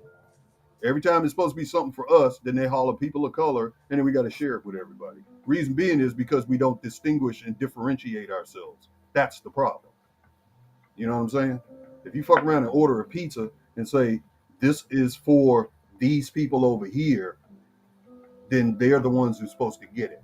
But if you Man, order a pizza and say, oh, this is for everybody, then everybody gonna man, go to the place. we're gonna get that little bitty illegitimate slice of pizza. The one slice that's probably about this big. Pick it up and it'd be like one bite. We're gonna get that corner on the Litos. We're gonna get that corner. Look at that Hey, corner, but it's our own what are damn. the Litos that don't have no meat? It's just crust. It's but it's our own damn fault. It's our own damn fault because we don't fucking again. We're the only ethnic group in this country that tries to include every damn body. Okay, you can't do that. We have a unique history Well, that's what happened when you here. consider yourself a minority and you don't consider yourself a group as a group But of see, people. and that's again that has to do with my issue about the Pan African mindset. You see what I'm saying? That's where I get that from. That's why I don't agree really with the Pan African thing because Africans themselves don't even agree with that. The Pan African thing is made up just American blacks See, I with don't. that shit. I mean, Okay, everybody's not gonna be for the cause. there Everybody, is no cause. everybody. That's the thing. There I is no think, cause. You talking see, about Pan African? I think There there is no cause. is. I think there is There is because no cause. What is the purpose my of it? thing is whether you're American and they call you a nigga, or you African and they call you a darky, or whatever it is they call Africans. Whatever it is melanated people are discriminated against as a whole. And unless we come together as a whole, I mean, we always gonna be manipulated. Always. That is why you have all these countries in Africa that are still living under imperialistic rule. They still report back to the countries that took them over in the 16 and 1700s. French New Guinea and countries in Africa are still giving money back to the Queen. So that right there, I mean, we got to come together as a whole, as black melanated people, and say we're not falling for this imperialistic rule no more. But that's never gonna happen. So that's like a utopia. And you know what? That goes back to what I was talking to Stan about earlier. Was how do you stop the police? And I'm talking about the ones who the slave patrollers, those idiots. How do you stop them from killing us and just getting away with it? You don't, because we are still looked at. We are still There was never legislation that changed us being 3/5 of a man. People don't really talk about that, but there's never been legislation that has made us whole as a man. So until there's some legislation and they come out and say we're a whole man, they're always gonna look at us as less than a man. Less than a man, less than an animal. They care more about an animal than they do about A the dog. welfare. So But you know what? And that goes to what I said earlier about maybe we just need to go and let them to their own devices because yeah, this place is going to go down, and I don't want to be with them folks when this place goes down. I well, I want to mean, be. I'm just giving you. You made a statement. I'm just giving Yeah, you I reasons know. why. I mean, Fine. that's why they kill us with impunity, because we're Yeah. not looked at as human. All I want to do is be back a couple of thousand miles going like this when this place goes down, eating my popcorn.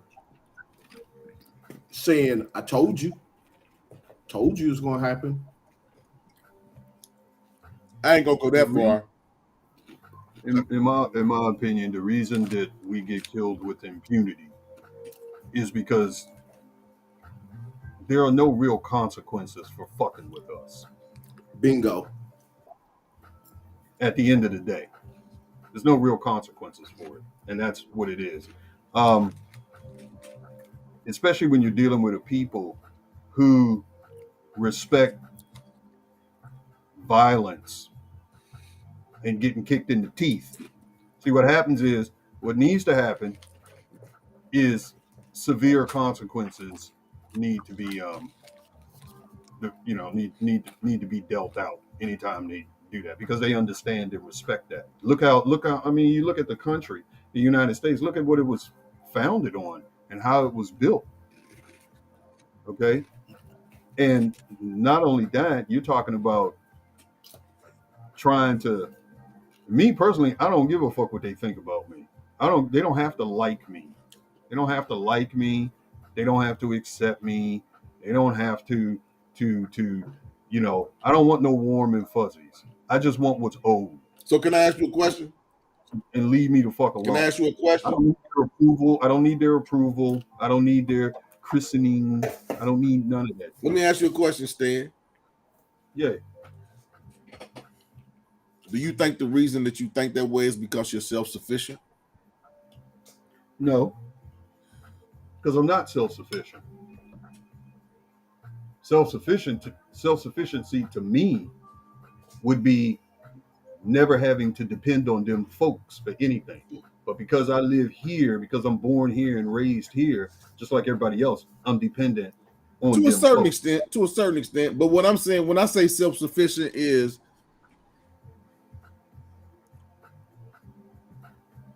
when I say self-sufficient, you have the devices where if your job got rid of you today, you would be able to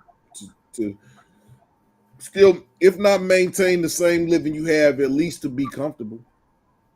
No, the reason why I say that, I know what you're getting at, but that's everybody. Everybody. I'm not going to run. I mean, I'm not going to sabotage myself. Right. I'm gonna play the game. I'm gonna play the game. I'm gonna do the salsa. I'm gonna do the shuffle. I'm gonna play the game up to a certain extent because you know what I'm saying. I mean, you'd be a fool to shoot yourself in Yeah, the I'm foot. with you. Okay. Yeah. No, I'm gonna play the But, game but because it is the game. my thing of what Okay. my thing of what I'm trying to say is, if you hadn't attained where you're at, would you still feel the same way? Yeah, I've always felt exactly, and that's what I was getting. I was the way I think now. I'm not, and I'm saying, I'm speaking on and more mature, but the way that I think now is kind of the same thought pattern that I thought of when I was younger. Yeah, I was kind of ever since I became I self-aware. was kind of rebellious in those terms. Oh yeah, I mean, once I became self-aware, right, which probably I'm gonna basically say by the time I really woke up and started realizing stuff, I must have been about 25 years. No, I was younger than that. I was way younger. I was in my 20s. I was in my early 20s, like 21, 22, and I just started putting. Even I'm just talking about America itself, them folks that run it, and all of that. I started putting two and two together, and started realizing. That's when I woke up and I realized this is a game, is what this is. This is a blood sport. America is a blood sport, and it's played by teams. It's a team blood sport. Rollerball. It's like rollerball. I figured that out when I was 5 years old. Okay, and the problem is we African Americans, blacks, we on the losing team. We lose because we don't play fucking teams. That's why. Number one, we don't understand that it's a game. We don't understand. We don't play teams. That's the problem. Everybody else, if you look at everybody, they play teams. What you say you learned at 25, I learned at 5.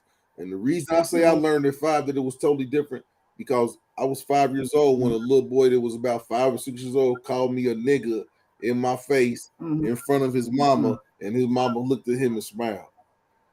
Mm-hmm. Mm-hmm. So Right. it didn't take me long to know that it was a different playing field. It was a different playing field for me as opposed to some of the other people that was around me. Yeah, of course. I mean, Just in everyday life. I was born in 1964. So already, was yeah, 1 year. I know you. Yeah, come on, man. I was born in 1964. You learned it was different way before you was 20. And then my thing is, that's what I'm trying to say. You learned way before you was 25. It was different for us, man. What I was going to say was I was born in 1964, which means the Civil Rights Act was signed a year after I was born.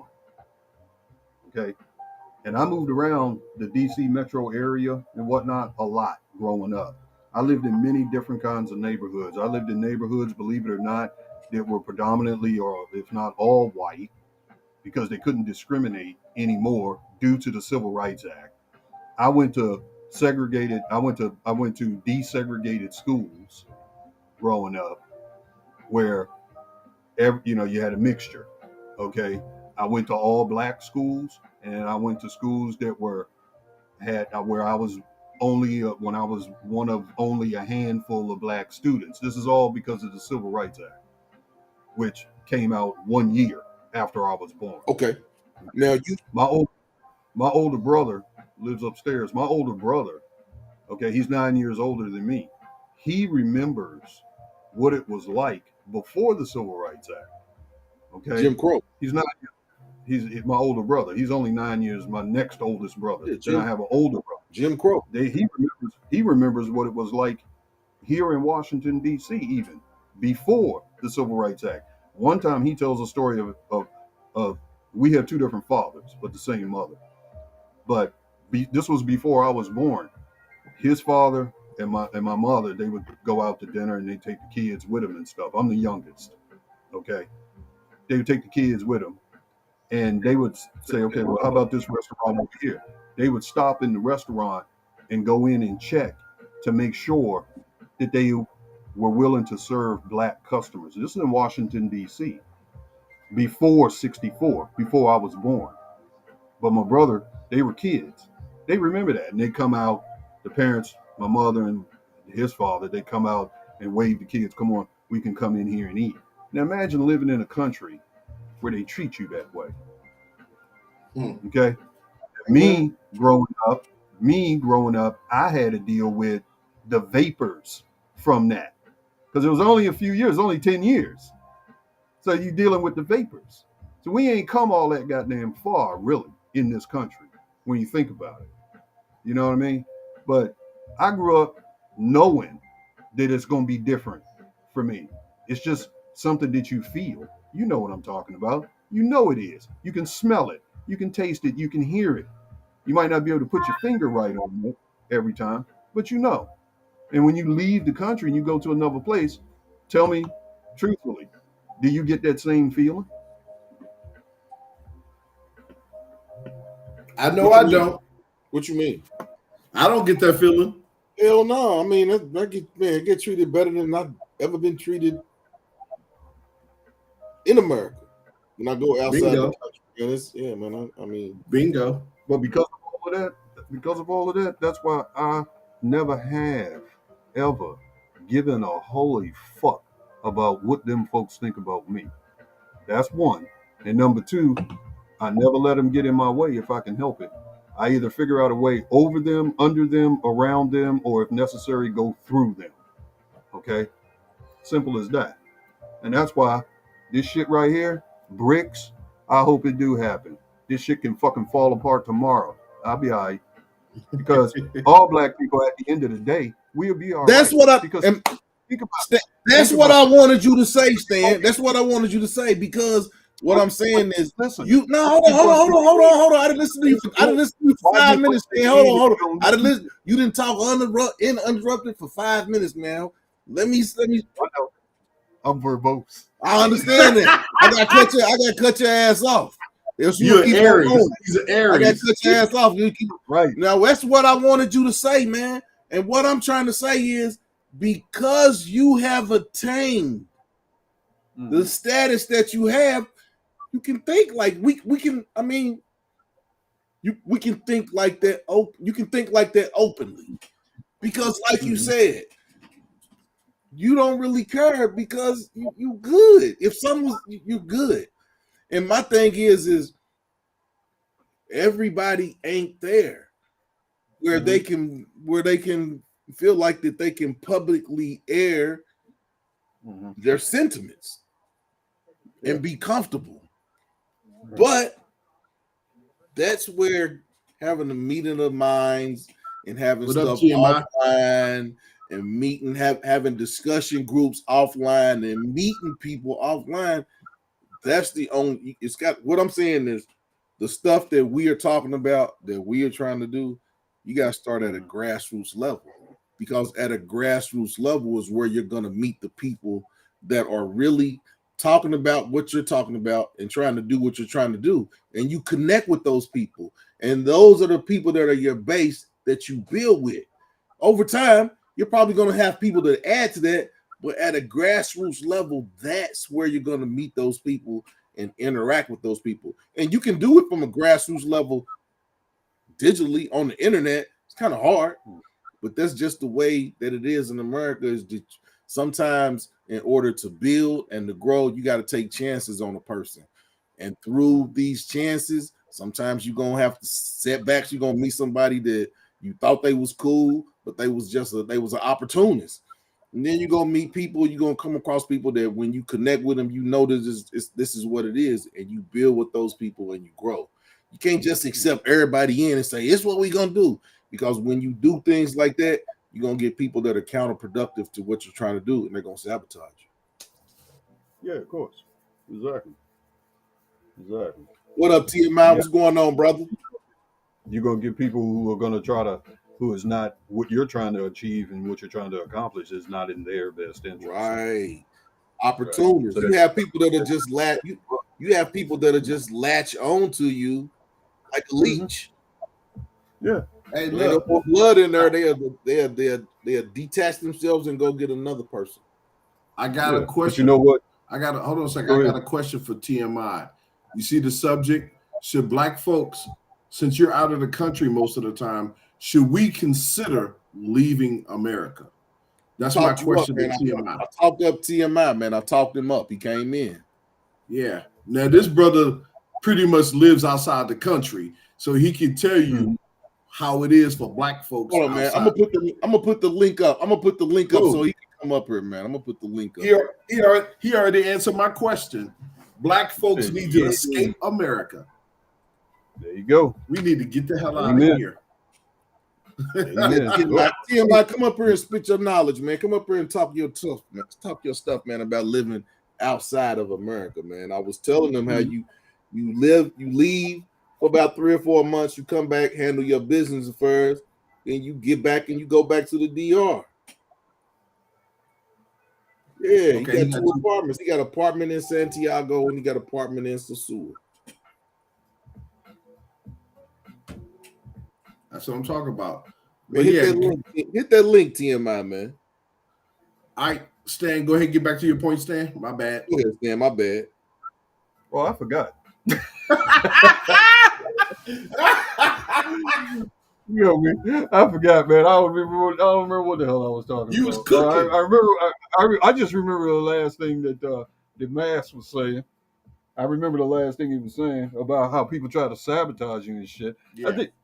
I think all I was going to add to that was that, again, another reason why we need to differentiate ourselves. I'm not saying you got to be we need to decide once and for all who we are, okay? Because we got a lot of interlopers. We got a lot of people sneaking in, just like I think somewhere in the comments, somebody mentioned about how a lot of people, they make a lot of money and things like that off of our struggle. Yeah. And the only reason why they're allowed to do that is because we're just wide open. Yeah. We're wide open. Then we got ladies divesting now. They said they got the passport brothers. Now they said they got black ladies just divesting. They're divested from us. Man, the broads ain't going nowhere. What's going on, TMI? What's going on, brother? The ones that talk like that, they the only ones who haven't understood. They just don't understand that it's not the same. They can't do what They we can can't do. divest from us, man. It don't work like What that. you And got, the reason I TMI? can't hear you. they, I can't hear it. delusional. I can't hear it. Delusional. Women from women, American. Nobody checking for them outside the United States because they already know. They already know because they already know that they ain't no damn good. They already know that. Ain't nobody checking for them. I hate. Of course, No, you hear me now? Of course, it's not everybody. We know that. It's not all of them. We know that. But come on, man. Ain't nobody checking for them, and they know that shit. They just talking stupid. What you got, TMI? What up, What you dog? How got? you? I'm How good, you? man. What you got on the subject, man? I mean, I'm already doing what the subject is. I mean, you know what I mean? Had 2 apartments. I just got back. I was out there for 5.5 months, and I'm going right back in May. I'm going to Thailand for like a month. You know what I'm saying? So I'm already doing it. Man, Hopefully go I to was telling you, Colombia. I was in Bangkok. Where you going? Probably Pattaya. You know they have like a big event out here, so it's like a who's who of YouTubers out here. So you know what I'm saying? Okay, I'm be mixing and mingling. You know what I'm saying? got man, to. that's a nice little 17, 18-hour plane ride. Nah, it's longer than It's that, 12. son. It's 12 hours. Then you get off. You switch. Then you go to I think for another 6.5 or something like that. Yeah, that's a long flight. I came back, dude. I seen it get dark twice. Oh, you went there? Huh? Oh, you went there? Yeah, I was in back in 2018. I was in Thailand. I went to Pattaya. I stayed in Bangkok. I think I did like maybe 10 days out there. Now, did I you told do? you, Because you said try you're a the big man. coffee. Try the coffee when you go. You a big man. How did you do with the seats? Horrible. Horrible. If Your you seat can Yeah, get first I class, you did talk about that. He said he had to put that little armrest thing up because it was killing him. yeah. well, Cheap ass here's the blessing. from business class. See, I didn't have that kind of cake at the time. But TMI, when I flew down there, I told the guy, I said, "Do you have a seat where I can stretch out?" He said, "I'm gonna hook you up." I had a whole row to myself, 3 seats. I pulled up all the armrests and laid down. There you They go. didn't say nothing. He hooked me up. It was 3 empty seats beside me. TMI, they gonna hook you up, man. I hope so, bro. Here's what you do They gonna hook you up. when you get your boarding pass. Just say to the person, say, "Hey, I'm kind of a big dude. You got anything? Can you hook me up? Do you have an exit seat? Do you got something?" Yeah. And 9 times out of 10, they're gonna hook you up. Their front seat or the back seat by the stewardesses. Yeah, That's the best. That's the best seat to sit in the airplane is the back where the stewardesses sit at. and you look taller than me, bro. So I'm 6'4". exactly. So yeah, man, you have to be in the first or the last seat, man. So here's the thing: make sure you got plenty of movies, make sure you got plenty of music, and make sure you get up and walk around a lot. Got to. Word. Yeah. Hey, man, I'm the longest I've been on a single flight is 5 hours. What? What? Man, I don't know about no 12-hour flight, man. 12, dude. I did 20. It I'm was talking 20 about 12 plus. and 12 and I'm talking about 12 in one section.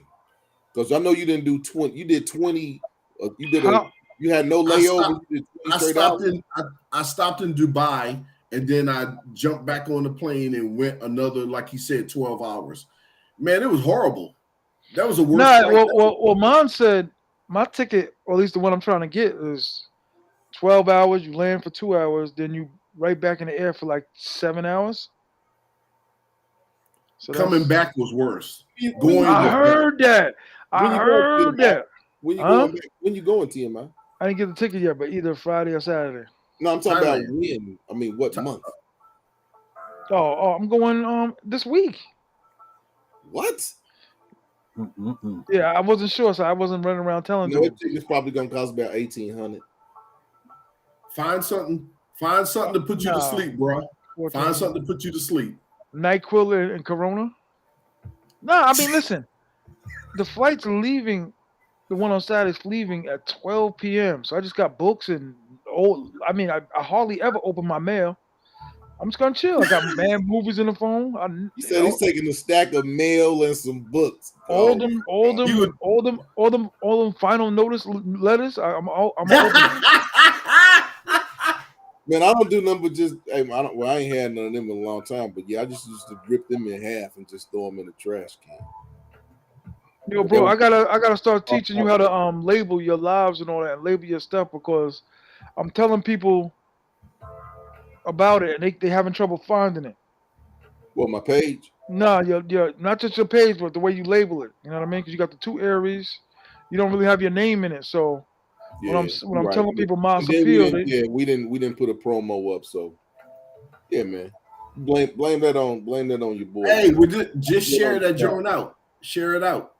Blame it on your I guy. don't know how to do all that. I'm trying my best. Feel like Hollywood Squares in here, man. Your boy, man, that's your boy's fault. Hey, they got a share button on you. If you watching on YouTube, there's a share button. Share screen. But yeah, man. No, I'm setting up the people's phone though.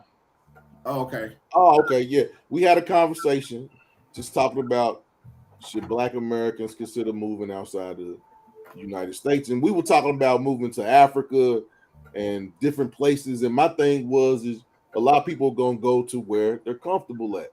Now, I know where if you're moving out of the country, I know where you're moving to.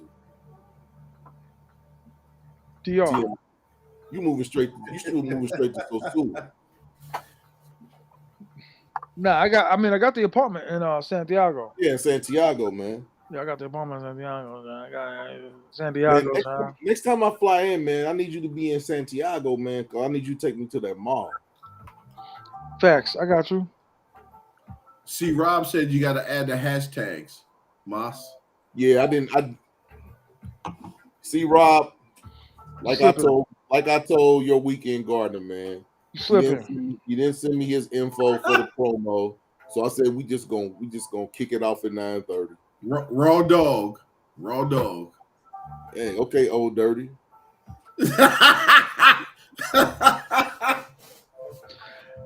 Moss, when you moving? Off the subject, but I'm disappointed with this season of the Wu-Tang American Saga, man. I'm disappointed with this season, man. I haven't watched not one. I'm disappointed, man. The storyline they tried to, it's getting better with these last 2 episodes, but telling the stories and the best one was Old Dirty. But yeah, I'm kind of disappointed with now. Snowfall. The actor is terrible, kind of bad too. Yeah, in my opinion. Snowfall and Power, top notch. Snowfall was off the chain this season. So TMI. What up, dog? As a Black man, mostly outside the country, what can you tell us? What's good? Like, what's the best part about it? About living. I would just say, like, you can, like, if you got like a considerable amount of money, like you making over 100,000 a year, which I am not, you can really get some fly, like stuff that you see like Shaquille O'Neal in, like mansions type joint. Like if you making like a lot of money, you can get something like that for cheap. Like a Casa Linda is really like my dream residence, but just a nigga having a pool is like a dream enough. You know what I mean? At least the dudes I know. I tell people all the time, from the dudes I know, they barely leave to the next town, and if they do, it's just to go pick their cousin up or something, or pick up a check or something. Landscapers, they work for the town, sanitation, and like retail. I can name 50 dudes that do that occupation. So we don't, around my way, we, like I said, we born, we mate, we hunt, we kill, we die. So for me to be going to Thailand, Santiago, I'm dead serious. I can name like off the hand like 5 dudes right now that's getting out of a retail job. Target. Wow. the real plantation, the new plantation. Yeah, You know what I mean? really. So that was my destiny. That was my destiny, dog. That I avoided, and I think I avoided it because of traveling, dog. So you would be considered part of the Oh, gig economy, what's that? What's that? You man, meaning don't that use it's nothing intricate. Say what it is, Gig, because any gig meaning you don't have no job, but traditional. you got your real estate that you make your money off of. yeah, Right? I got the real estate and other opportunity, other little Yeah, dribs and drabs. I was doing Uber for a while before I got heavily into traveling. but yeah, you don't work 40. You don't work anywhere 40 hours a week. Yeah, that's what I was. Said nah. Nah, So man. when's the last time you had a 40-hour a week job, TMI? 2000. Wait. Other than working for myself, like on the man's paper, Yeah, on the Yourself is man's on the man's 2013, paper. on the man's 2013. paper 2013, where I was like, walking in, I just made it because they wanted us to be there 5 minutes before 8 o'clock, so we had to get there at 7:55. So after So, 7:55, you late. so So Corporate in 10 years, you haven't worked a full time. You've been self on, sufficient. on my own, little dibbles and dabbles here and there, so and pretty much I TMI. But I'm I sorry. Go had ahead. I had like a brief security guard job. 'Cause I got laid off from my corporate job, and they let me go with full honors. You hear me? Like, and I finagled a little bit of that that compensation money, that laid off money, stretched it a little bit, had some connects, and and I was working off the books for a little while, and it was good. It was good times, and you know what I'm saying. And then 2014, I met my man's brother's, or my man's girl's brother's cousin who he does TLC driving. You know the black trucks you see at the airport. You know the black tint black trucks. Yeah, They're at every airport. I don't care what city you in. They're all black. They luxury, exclusive. Like this type of limo trucks. yeah, kinda. They're just regular Tahoes. They just got tints on them. But Okay. for you to go from, like, say you coming from Kentucky and you landed in JFK, and I pick you up and take you to Times Square, that's gonna cost you about 100. And then I'm gonna need that tip. I mean, Yeah, you was driving the so beat beat. You was driving the beat bus. doing four of them. You call a Tahoe a bus? Tahoe ain't no bus. Beat bus. You was pulling up to the corners, blowing your horn, telling You people look like one of them Civic dudes. You got a Civic? no. You a Civic? Little clean cut Civic, one of them dudes like No. don't spill nothing in the car seat. Don't spill nothing in the car Yeah, seat. I man, hate dudes like that. ain't no eating in my car, man. But you can drink in my If car. you pick me up from work in Farmingdale, New York, I'm gonna be eating and drinking. You gonna hear that sound? That Yeah, it's the deuce. word up. That's the deuce. So pretty much what I was asking TMI is one of the questions we had earlier was some black folks will say, well, if I leave the country, what am I going to do? Who am I going to work for? How am I going to eat?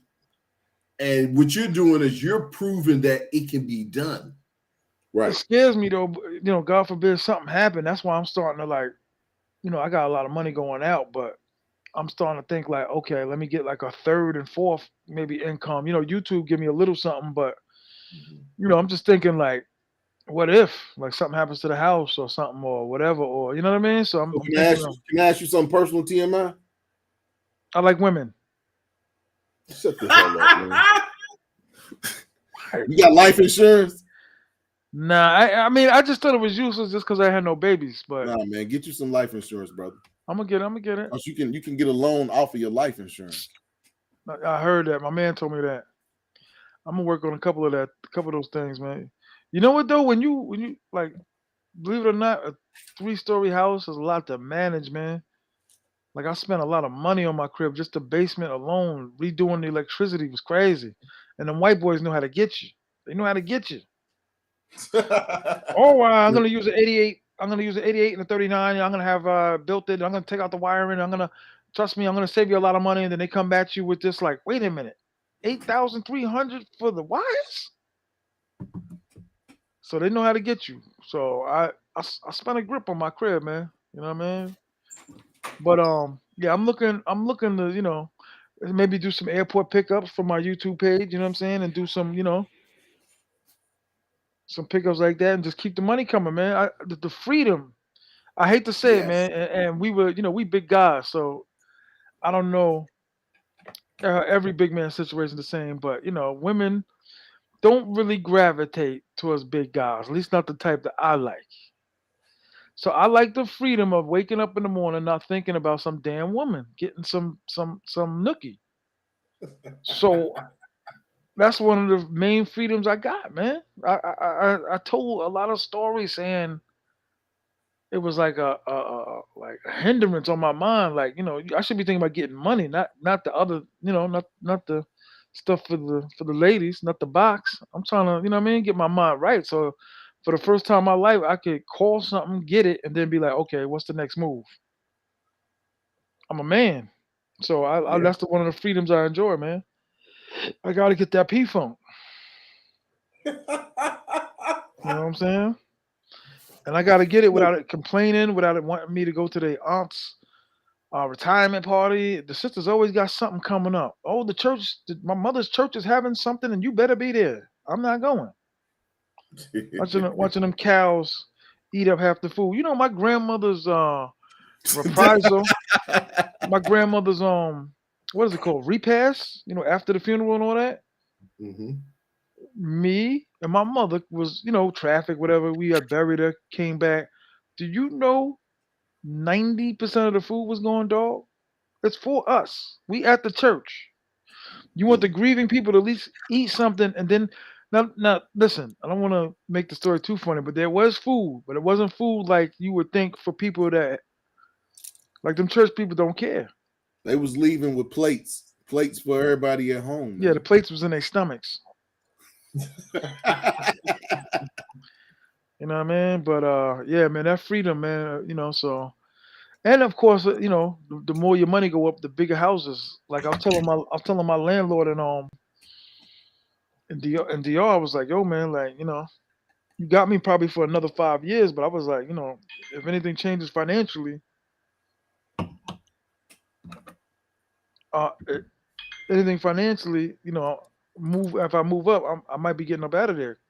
Cause I seen one where the elevator went through the crib. I mean, I was ecstatic during COVID. You I was talking about looking the at DR? I was looking at something in Santiago, and the elevator in the building that was in the penthouse on the 11th floor, and the elevator went to the living room. It was crazy. And you had to hit the special button and a special key for it to go to your. I was like, ooh. Then I was like, ooh, ooh. Hey man, I hey was, man. yo, bro. I Nah, can't find it for nothing. that room that you had at the Sosua Inn was nice, man. Yeah, that's the people's crib, though. Yeah, yeah. Man, you got all them. You know what? I hate to say it, but white people do it right, man. They don't waste their money on Jordans, car rims. They just picking their nose with two dirty ass pairs of shorts with a bunch of money. I'm telling you, man. Them Europeans, I be feeling like such a fool sometimes. All the money I wasted, man. Hey man, it was one European dude. He was at the little German bar right there on at the little German bar right up the street from Roomba's. I kid you not, man. That dude had the same. He had the same shorts and t-shirt on for 3 days in a row, man. Who did? Little, Europe, little European man sitting at the German bar, man. Oh, I ain't go to that. What you doing at that neo-Nazi bar, man? No, I was walking through, man. I saw the dude sitting there every day, man, with his little black short, his little khaki shorts, and his little white T-shirt with a smiley face on the right here on the chest. I was like, damn. I was like, he had a different shirt on, and I saw the little smiley face on his chest. I said, damn, that's 3 days in a row. Yeah, brother, you gotta do better um tagging this and all that, because nobody I'm texting can find it. This is crazy. Everybody's hitting me like, where is it? I will, man. I will, man. You got at least 10 people that are like, where is this? Well, you know what? They got to go to his page and then Yeah, go go to to the the live page, button. man. But Well, because of the while because we of, waiting on TMI's people to join, go ahead, bro. yeah, go ahead, go ahead. I was gonna say I'm over here drinking Vin Chocolate. We can't see it. Yeah, you Well, yeah, you can't see it. I'm not. Yeah, I'm. We're gonna have to leave the banner up tonight.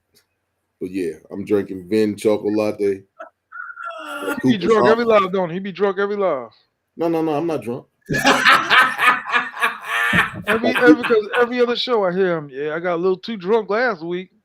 I got a Nah, little too drunk last week. there was the one time I said it, and I said I wasn't gonna drink no more bourbon on when I was doing the shows, man. So yeah, no more bourbon. Man, you was lit. You was lit. That show was funny as hell. Hey man, that bourbon was 100 proof, man, and I think I drunk that down like wow. Next thing I know, yeah, man, I turned into. It was after midnight, man. I turned into a gremlin. Man, that's the show that everybody was talking about. He was that drunk? Nah, that's the one. Man, that joke was funny as hell. That's the one where you said, man, the show was just like this, man. That show was like this. It was. He drunk. He drunk. No. He was fired up. He was fired up. But see, that's that night I was drinking bourbon and wine. And I said I wasn't gonna drink any more bourbon while I was doing the show, man, because yeah, the firewater, man. I can do wine, but the firewater, man, nah. No firewater. Man, his voice was up here. He was right here. But one thing I won't do is I'll never drink enough where I fall asleep on my live. How did y'all? Yeah, you real funny. How did y'all meet? Who? Us two? Y'all fraternity frat brothers? No, we used to work together. When I first moved to DC, I met Murph and the rest of the wild ass gang of people that we worked with. When they caught you stealing out of the copy room? Oh no, never that. Taking the paper, Xerox paper. Taking the toner? Never that. Nah, but I'm gonna be honest with you. I worked with a wild bunch of dudes from India. Them Indian dudes give it up. Word up. Man. I They used tell to the DJ throw on some Jamaican music, and they do everything in groups. They didn't get along with Murphy. Your weekend gardener used to trip off me because he didn't get along with them. They was always telling me, "Come on, let's go to lunch, man. Come on, ride with me over here. Ride with me over here." But then I had that's when I had the 550 BMW. So they was always like, "Man, take me for a ride in the BMW. Let's go in the race car." Laughing at you because you wasted your money. They're looking at you like, "Look at this dumb, look at this dumb monkey." No, they think like that because I guarantee you, I work with them dudes too. They in IT securities and all that. Them dudes drive the cheapest cars, the cheapest cell phones. They know how to save money. He'll tell you, not the Indians we worked with. We worked with some Indians who was driving around in Range Rovers and sports cars with driving gloves and shit, man. I guarantee you they had a super driving connection. gloves. Driving gloves. Man, my one homie, he had some driving gloves. He used to be like, "You want to race my Range Rover?" I'd be like, "Man, I'll blow your Range Rover out, man. Get out of here, man."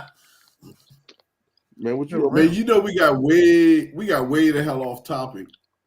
I mean, the thing about that is, living where you live at is always. I mean, that's one of the most important. I mean, because where you live at is where you make your money at. It's where you're gonna meet the women that you interact with. I mean, that's real important. Yeah, a lot of it depends on your state of where you are in life. Right. And like I was saying, a lot of folks could leave the country and live off of retirement.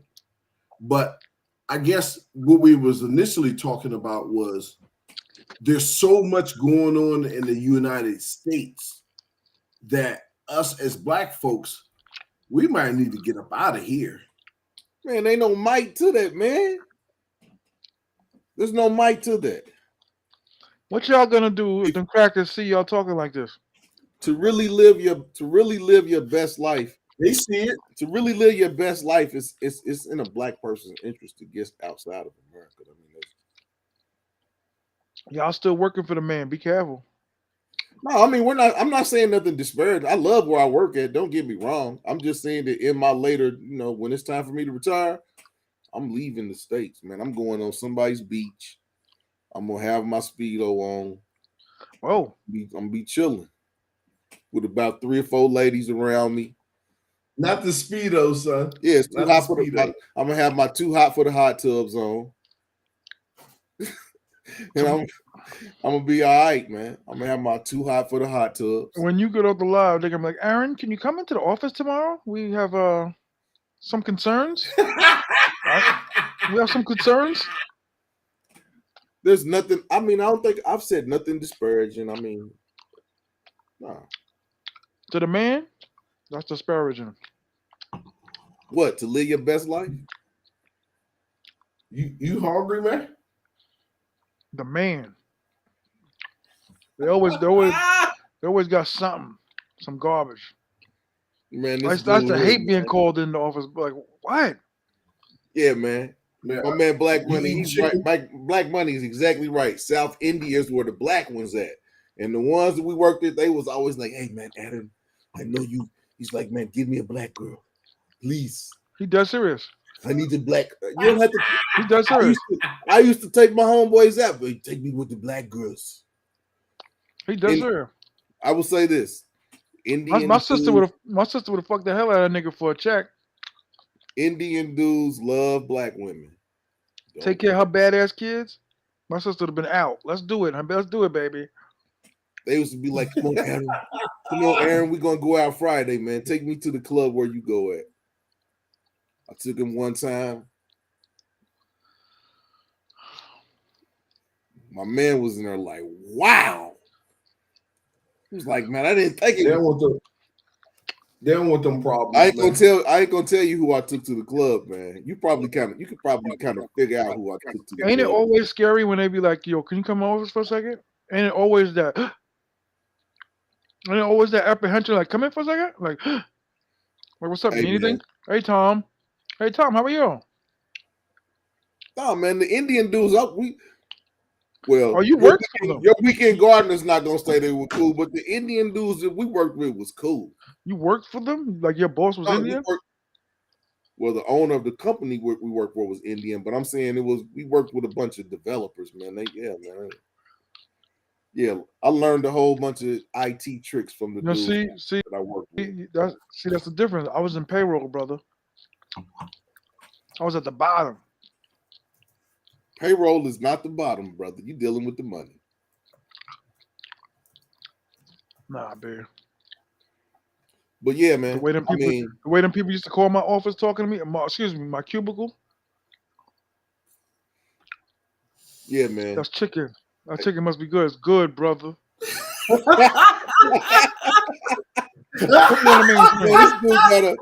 This dude put his keel on the camera. Man, what the? Hey, man. Yeah, man. It's time. This dude bit into the whole breast. Damn, I'm hungry now. I know. I'm hungry. I ain't got nothing but some piping hot Doritos, man. I got some popcorn over here. This dude pulled up a whole keel and it's fried. Look out, man. Where'd you get that at, man? The bodega? My man working in the deli department and ShopRite. Oh, you got you a 6-piece for $5.99. 6. No, he got an 8. Damn. Okay. It's about 3 backs. Double. It's double. 1 breast, 2 wings, and a throat, and it's fresh. And 2 thighs. And I paid $4. And I paid $4 for both. Couple gizzards. I paid $4 for both, brother. And 1 foot. Oh man, a chicken foot. Hey man, I have seen some people eat chicken foot, man. Man, it was crunchy. It was crunchy like some Fritos, man. I was like, nah, I'm good on that. Man, this video went way to the left. Hey man, it kind of happens at the end when we get to the end of the topic that we're talking about, and you know, yeah, the Tell him about the big booty blonde man you had. Stan Marshall said he Tell was him gonna be about back. the big booty blonde Talking about man. the I twins. saw her. I saw her. Yeah, I love Aaron, man. This dude is Hey man, I we love had a this great dude, man. time, man. We had a Word. great time. I damn sure didn't remember this dude, man, for the life of me before This that. dude always brings it up. I gotta keep respectful though, cause I'm gonna get a text tomorrow if I don't. Nah, man, Yo, throw it man. on. Yo, man. Yo, man. I just want you to know something. I, I just want you to know something, man. I didn't appreciate he go corporate real quick. Man, get the hell out of here. You didn't Get the appease. I was hell like, out. what? Nah, man, but yeah, we had a good time, man. No, we did. That Super Bowl Fred's face was priceless. Man, I talked to Fred. I talked to Fred a couple of days ago, man. He told me he went Good to dude. Santo Domingo for his birthday, man. He had a nice spot. Ooh, he had a nice spot. Yeah. I That's what's up. I think spoke that's to my him. next. I think after Memorial Day, I think my next trip is gonna be to Santo Domingo because I've been to Santiago. I told dude, man, start bringing their pieces with them, man. Meet them, and then bring your familiars and your mains and your regulars, which you ain't got to worry about all that. You know what I mean? That searching and all that. I'm going to Santo Domingo. Put that drink down. God damn. Man, this is Vin chocolate, man. It's some red wine and it's got a taste of chocolate to it. It's so good. Next show gonna be your intervention. Wine? I don't think I could, man. I don't think I could ever have an intervention from wine, man. Wine is, man. I got like, see,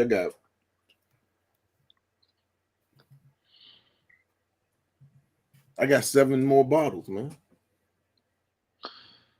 and I got 6 at Cooper's Hawk, just waiting to be picked up. Yeah, I'm in the wine club, man. I get 2 bottles a month. Yeah, I'm natural ice club. Uh oh. That's about the dip I have an early. Uh What's oh. this? This sound like one of the dudes from your Your job. weekend gardener, man. No, man. Whose page is this on? It was on both of y'all. No, it's on my. No, it was on. Yeah, it was on both ours.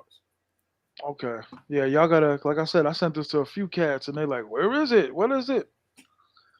You gotta do a little better job, brother. Stan Marshall. He said he was gonna be back, but put him in. He's in. That's who the light skinned brother Yeah, was. he's in the background. He ain't came back to the desk yet. He looked like Ron from a different world. Remember Ron? Damn. Standing man, Ron from a different world. If he has some, He had to thick, go. Word up. he has He some had to thick go feed the eyebrows dog. and some glasses. Dwayne the Wayne's man. He had to go feed the dog. Oh, Yo, but listen, y'all, listen.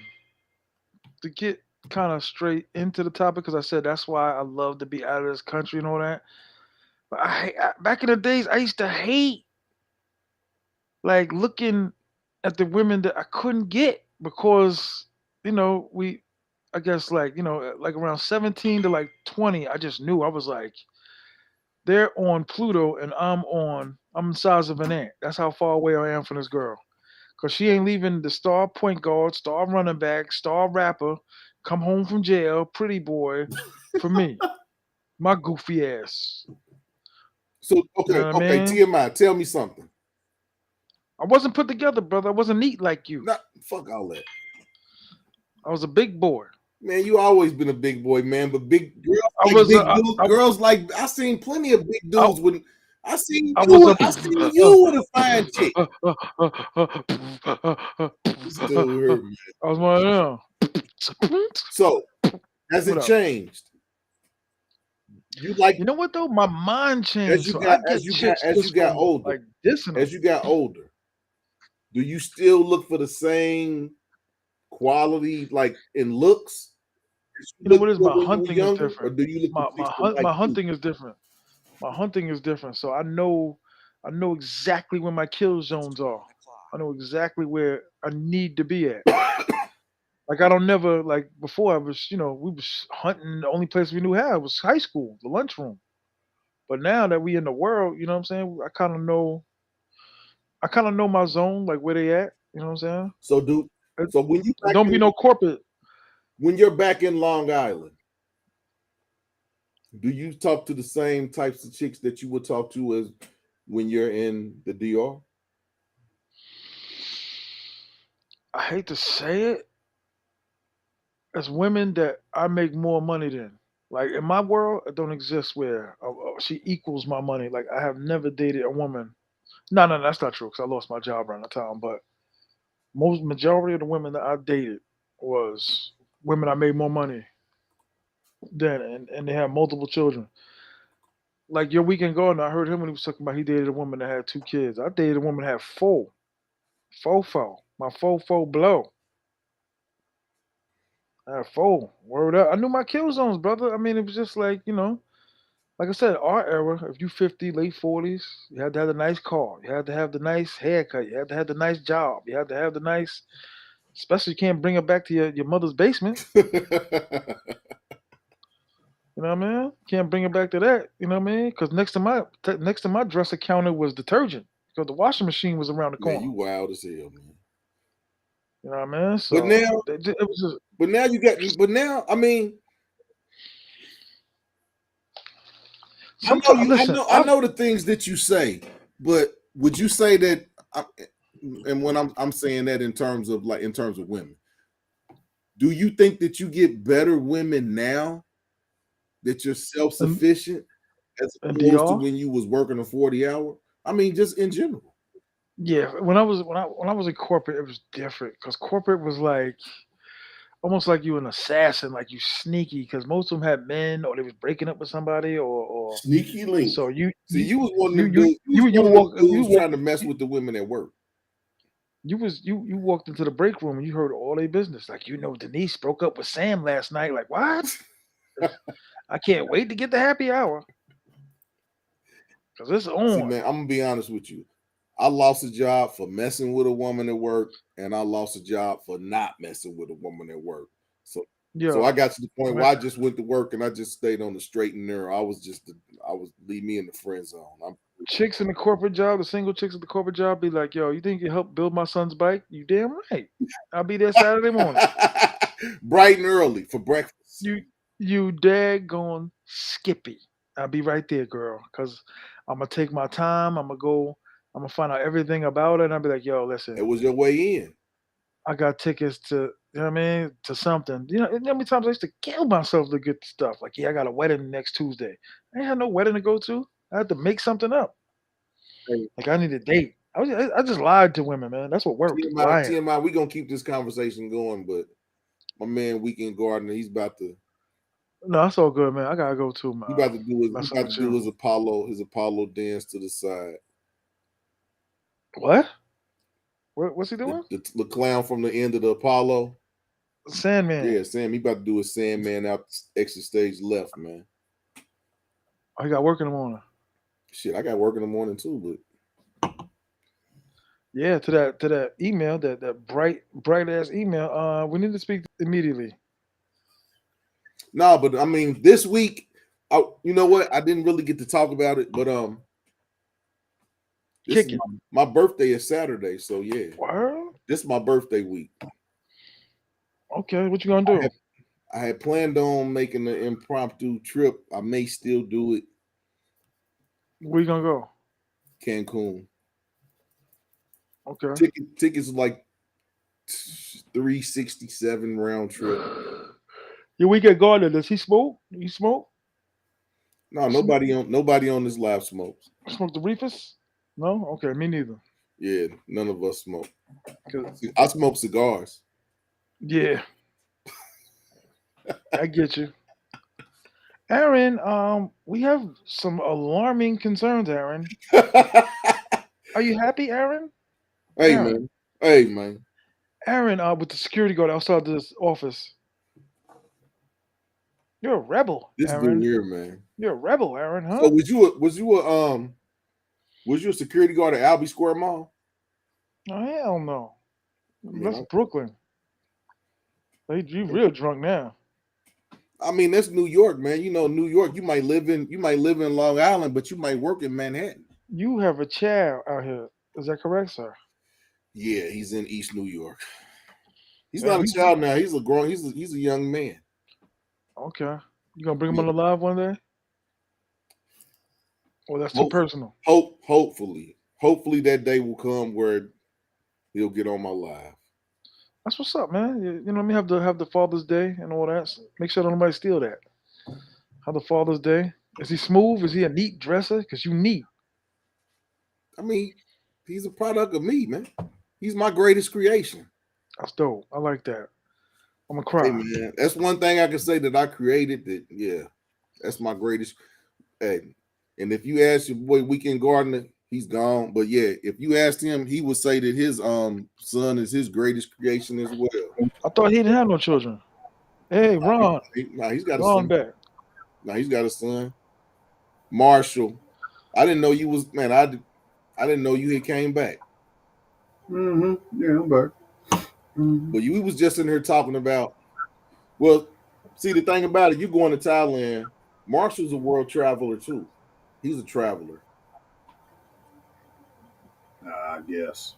Man, you do a lot of travel. You do a lot of traveling, Stan Marshall, man. I only been a couple of places. I ain't been nowhere. But you went to the. But the thing about it is, the reason that we're talking about leaving America is twofold. Mhm. Because we're tired of Western women, Mm. as well as being tired of just America. Whereas you have already conquered that. Mm. Yeah, it's been 10 years. 10 years. So, but you've been knowing your wife for longer than 10 years. 13. Not a Western woman. Nope. Back to that goes back to what you and I were talking about earlier about waking up. That was part of it. Um, I was married before, um, but anyway, it has to go back. It goes back to waking up. Um, long time ago, I felt a strange disturbance in the force. Hmm. Okay, and you just I start noticing things, and for years, you notice things about how men are treated here in America, and nevertheless, I got married before. This is my second wife. I got married before, and long story short, it didn't work out. Okay, and and but it occurred to me after, I guess all of y'all can kind of understand it. Once you come out of a relationship, you kind of have to kind of walk a shining path in order to find your way back from it. So during that journey, it was kind of like I began to put two and two together. Just started noticing and putting things together, going all the way back to all of the relationships before and all this other kind of stuff. And I came to one simple conclusion: is that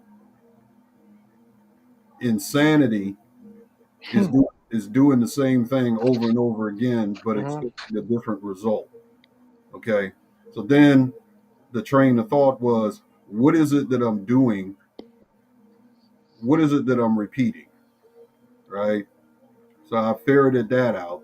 And then I realized it ain't just me. It ain't just me. Because I'm hearing a lot of the same sort of stuff from other guys of all stripes. The Yep. only common denominator is that we're in the West. We're in the United States. That's the common denominator. Um, So then I started, then it takes you from there. So then I just started looking around, and I guess the biggest epiphany that I had was the fact that in all of human history, never before have we been able to communicate with anybody at any time, anywhere in the world at a moment's notice. Okay, um, that expands everything greatly. Just like we're sitting here, okay, talking. Never before have we been able to do that. Not only that, as a black man, I have opportunities available to me that my father, my grandfather, and all those before didn't have. it would be a shame to limit myself to just one geographical area when in today's day and age when you don't it's not necessary. The world doesn't even work like that. So the only thing I had to figure out was, okay, I had to look at myself and figure out that, I've always been open. I like women. I like them all. Okay. I I like guess them all. all. Yeah. Yes. As, as long as they have a certain set of skills. Okay. They got to have a certain set of features, a certain set of skills. But as far as the female gender goes, I like them all. Now, every man can't say that. Some men, they only want to stick to one phenotype or another, and that's fine. Each man to himself. But for me, I figured, okay, well, that's not a barrier. Uh, Being able to communicate across the world, that's not a barrier. So at the end of the day, it just occurred to me, why am I digging through a bucket? You take a bucket of apples, and most of them are rotten. However, there are a few that are good. And you can spend all your time digging through all them rotten apples to find a good one. Or you can go to a bucket that has more good ones in it than bad ones, based on what you consider to be good, and start digging through there. If you look through there, you're more likely to find what you're looking for. You know, like going to a clothing store, they don't never have your damn size. Never. Why you keep going there? Right. See? So that's when I decided, let's use technology. Let's let's go out there. Let's see who we meet. Let's see who we talk to. Let's explore. And that's how it started. Because I mean, really, a black man today, all you need is a passport and a credit card and an open mind. Because of Boeing. Because of Boeing and McDonnell Douglas. There you go. There you I go. got mine. Mhm. This is my And this is my drawer. that right there opens up. See, the thing with the brothers in their beginning, I mean, now they call them passport bros, and all of that. Back then, I wasn't even thinking about nothing like that. That wasn't passport bro was not a thing, like it is now for us. The only ones of us that could do that were those that were like in the military and stuff, and they were stationed overseas. But the average black man didn't have the resources and whatnot to be able to do what we can do And now. that's not to cut you off, but that's funny Mhm. that you say that because like there's a big expat community in in the DR and just around the world of men who are ex-military. And I Mhm. met TMI's one buddy I was talking about earlier, and basically he was Mhm. telling me that he lives off his pension and Mhm. basically whatever he does when he's in the DR. But Right. there's a lot of guys that are ex-military that I've met that's what basically they've gone to other places that are cheap, that Right. have a better cost of living, and they can live better off their pension. Yeah, and then there's also, depending on you, every like I said, I don't. Every man's an individual when it comes down to, you know, relationships and whatnot, and what they like and what they don't like and whatnot. So, you get I guess the bottom line is, I guess what I'm trying to say is choice, choice. And you get you get on the internet now, and it's all about passport bros and all this other kind of stuff like that. And yeah, that's all fine and everything, but to me, it just boils down to But I think choice. some people are just travelers. It ain't never.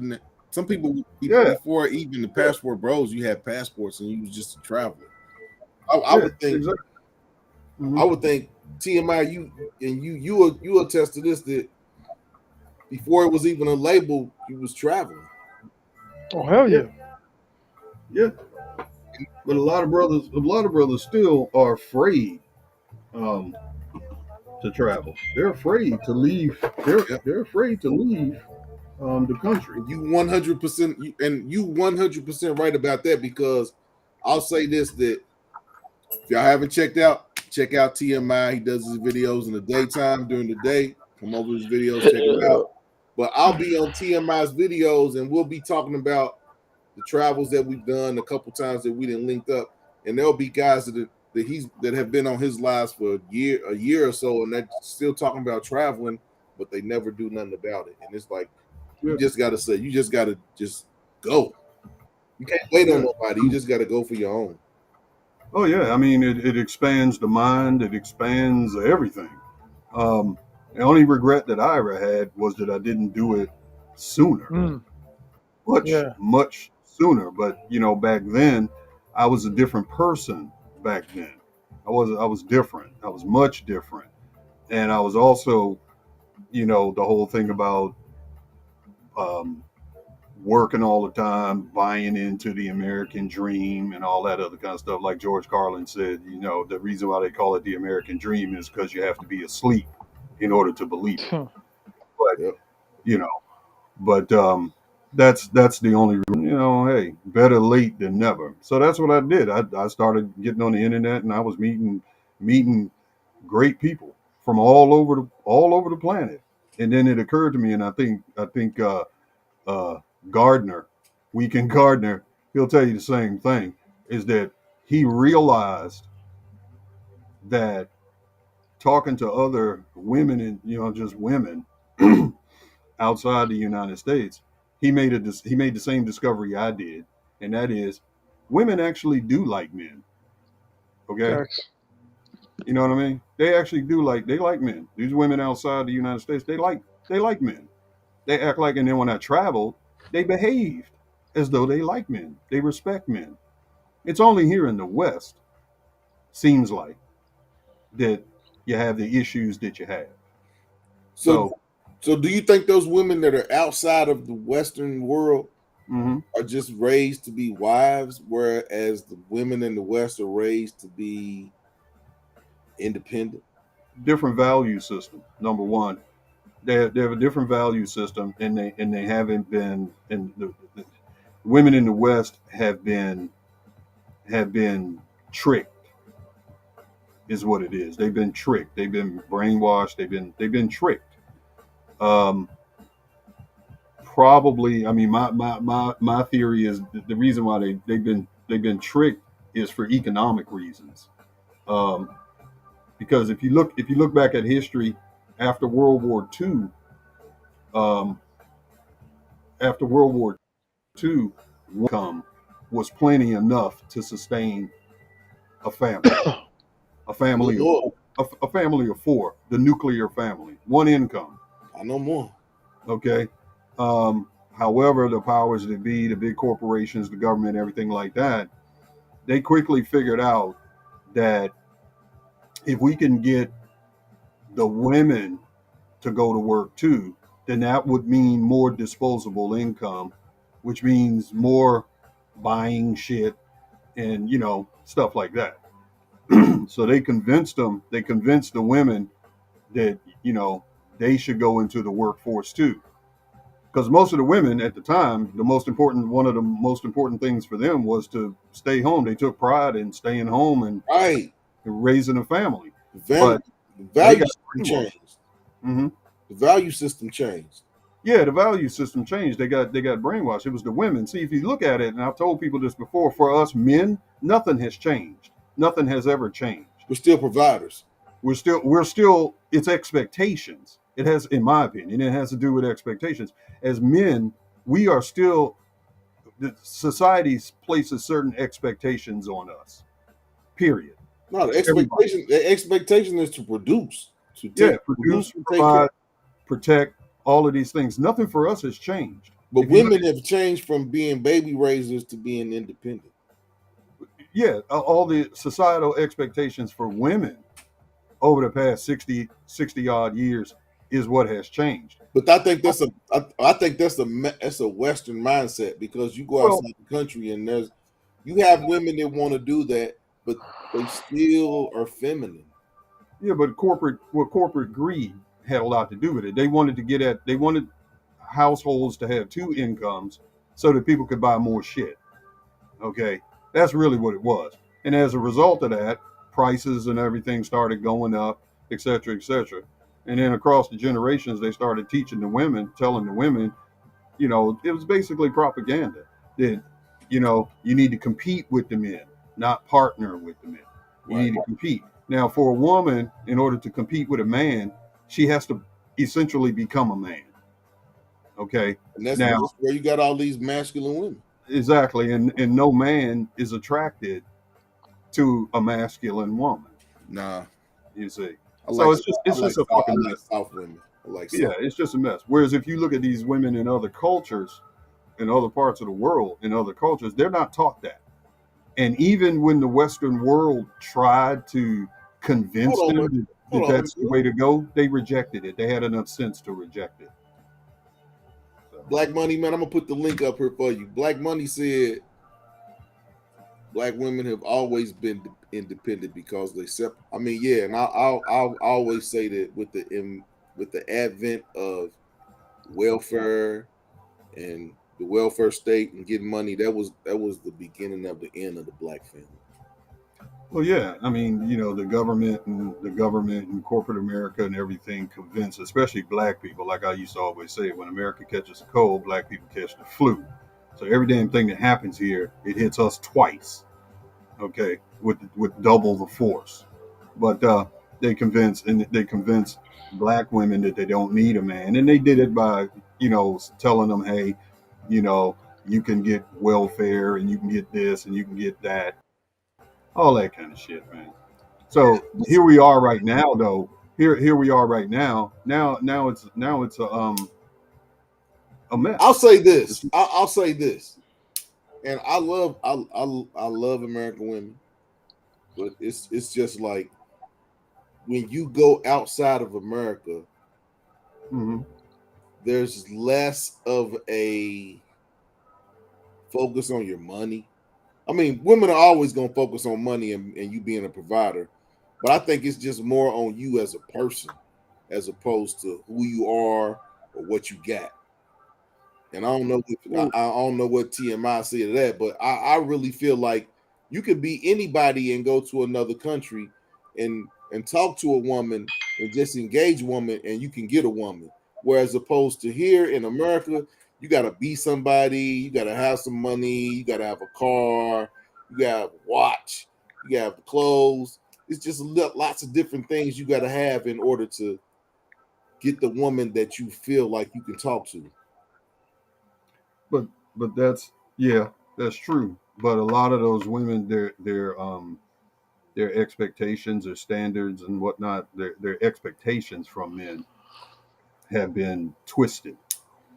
Okay, that's they women. A lot of these, it's hard to really, for me, it's hard to explain. It's more like their expectations have been twisted. They TMI, you looking for a wife or you just looking for a woman to make you feel good for the And time being? I'm not gonna front in the beginning. That's all I was looking for was a wife. Soccer mom van, you know what I mean? The parent teacher meetings, all that stupid shit. You know what I mean? But now, to be honest, I really don't know. Like I'm lost, but with a purpose. You know what I mean? Like Right. I'm lost with a purpose. And my you purpose is to Mhm, make myself happy. I want to be happy, but I do still want to hope to believe that there's that one out there. But mhm. I always wanted to be very fast. I always wanted to run a four flat, and I know I will never do that. So I told you I'm not gonna be the brother out there with the wedding receptions, and they got the glass, and they be like, the dance with the first husband, the first dance, and that's not gonna be me, kid. Mhm. I What? doubt it.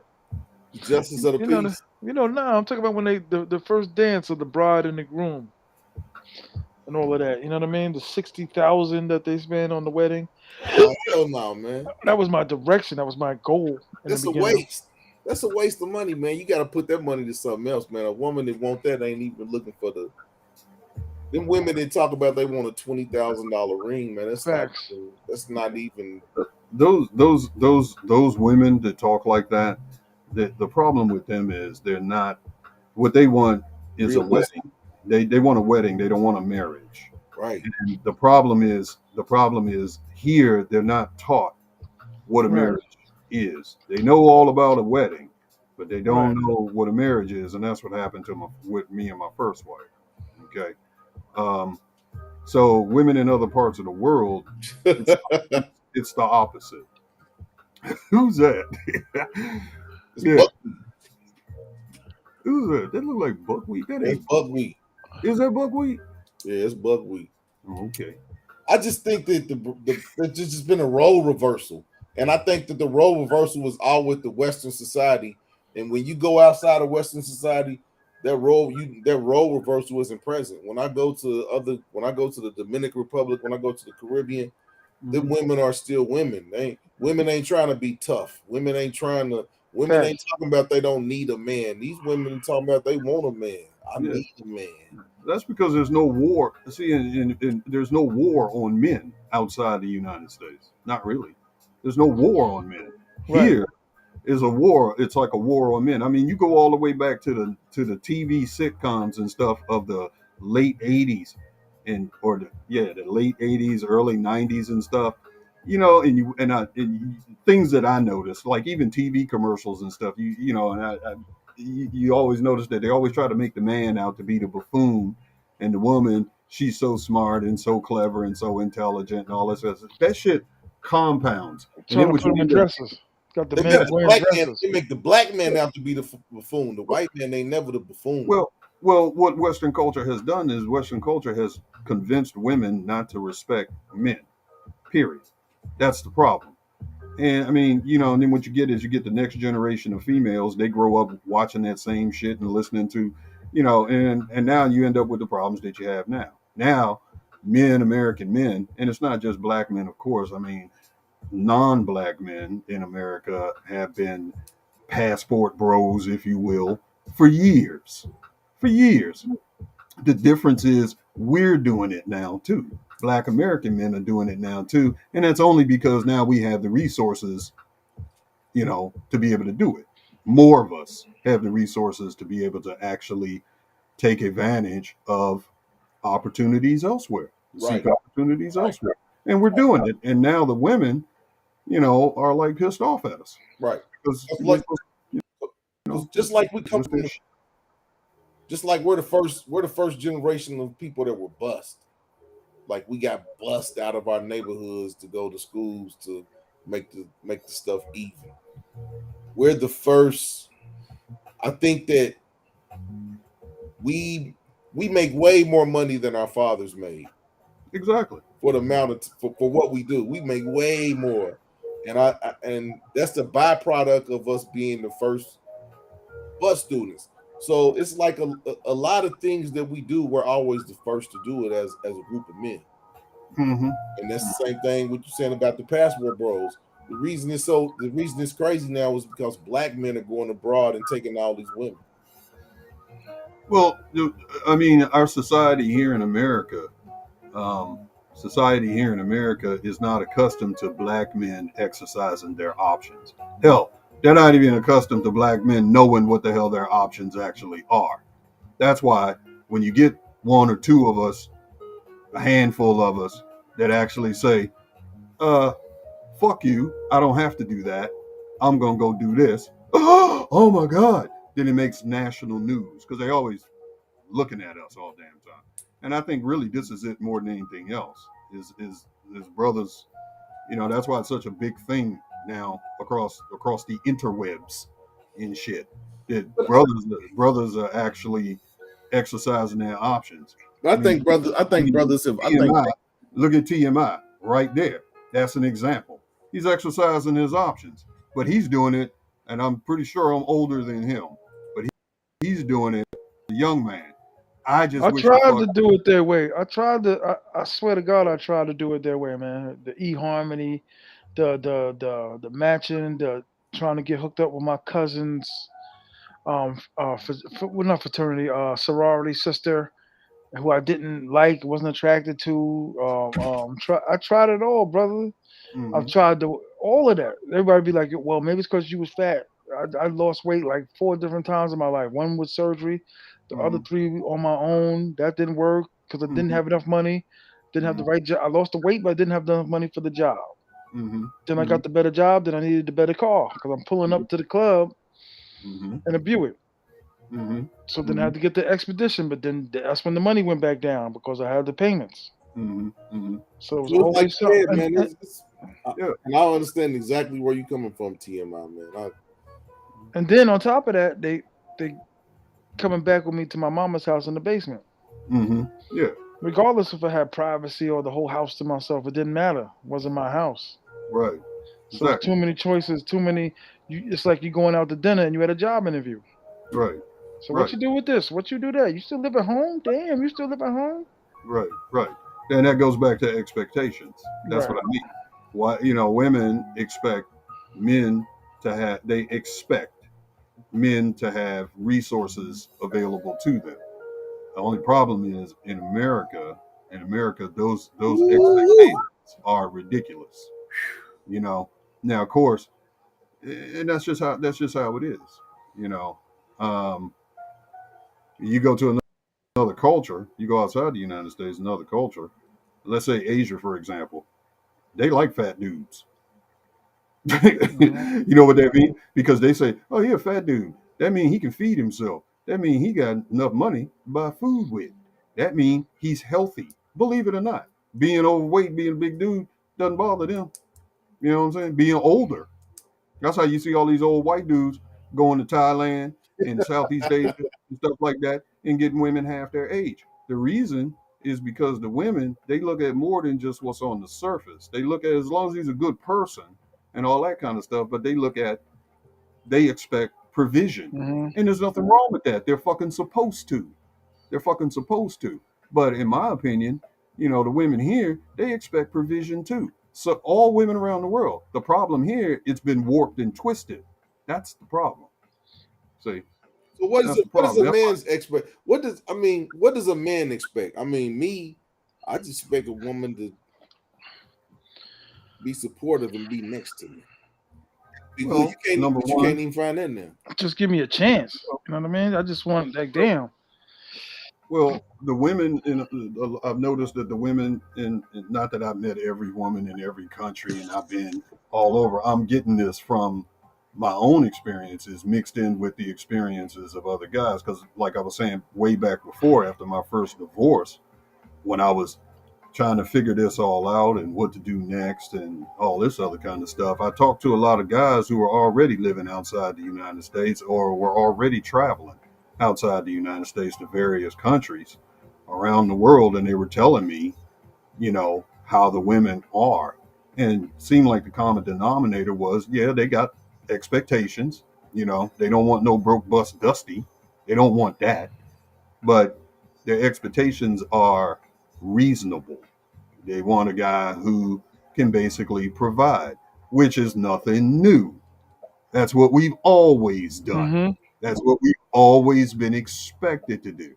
But provide to them means a decent roof over the head, a decent roof over the head, food on the table. Don't mistreat her, To some and that's chicks, about it. providing is just getting them red bottoms and a Gucci bag. Right.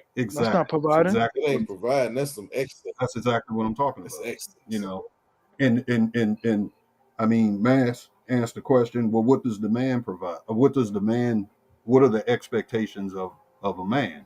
Typically, it's loyalty. It's you know, don't betray him if he's you know time, talent, and resources. See, that's Okay, what I'm you don't saying. betray. Like, I'm sorry to cut you off. To have my back, I Mhm. don't. You know what? I've been so self sufficient. Like, what is really like? I need a woman to hold me down. I need to. I'm not in the hospital. I'm not broke. She's not going to No. change my flat. And if somebody breaks in through the window, she's not getting them. So what is holding me down? What is getting my? I need a woman to. I don't need nobody to rub my feet or my back. I don't need. I need my Hmm. mama back. That's what I need. I need my mama out the grave. Hmm. You know what I mean? Well, Because a woman after that can't really do. I'm self sufficient. I was raised to be self sufficient on hmm, my own. right. So after a while, I can't. Like you can't even have a convers. Like some girl with the what is it, MBA and all that. Like we wouldn't even be in the same like we our language would be different. Our expectations would be different because my cousins and all them got degrees and my one cousin's a writer for the Daily Show.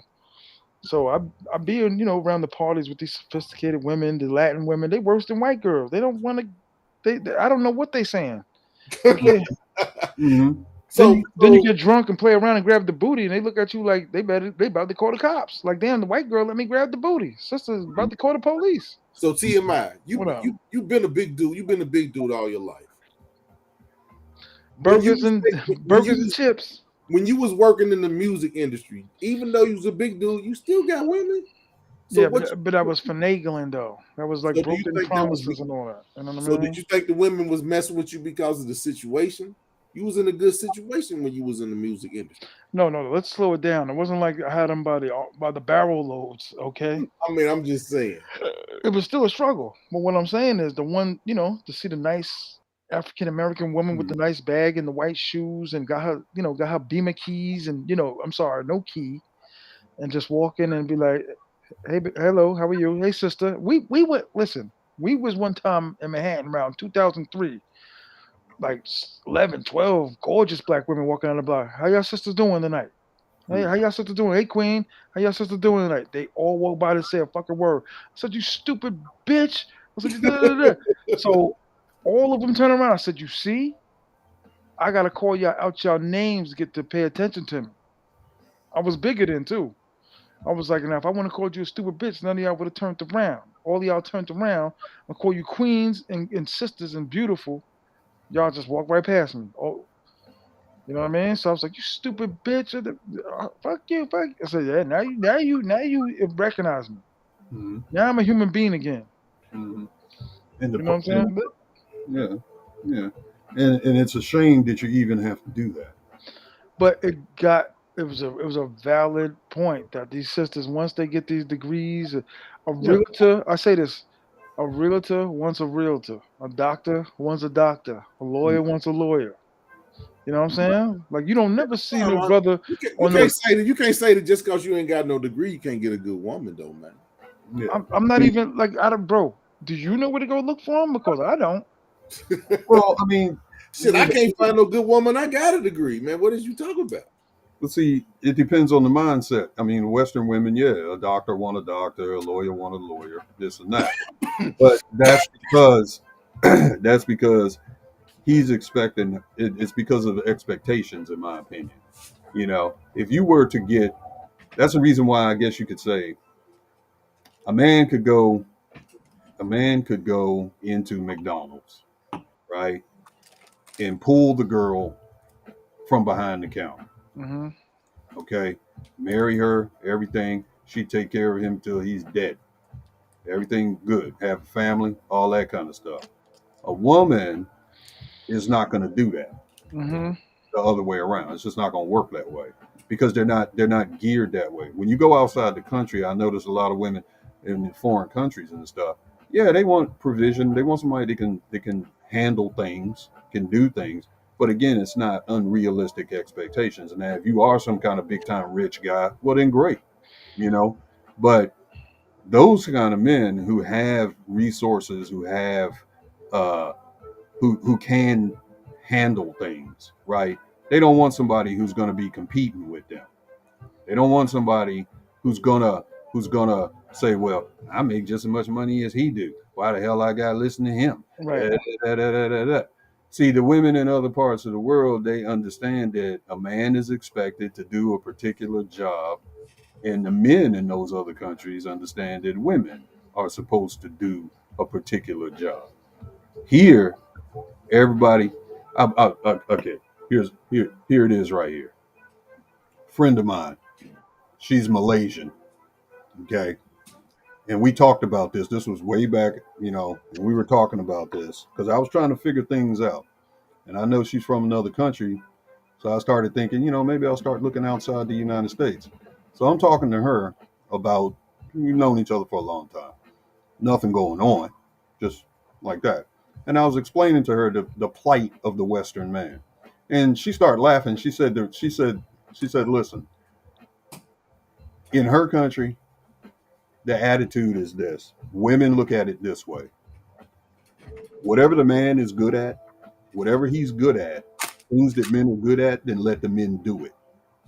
Okay. Mm. But not only that, whatever women are good at, then let the women do it.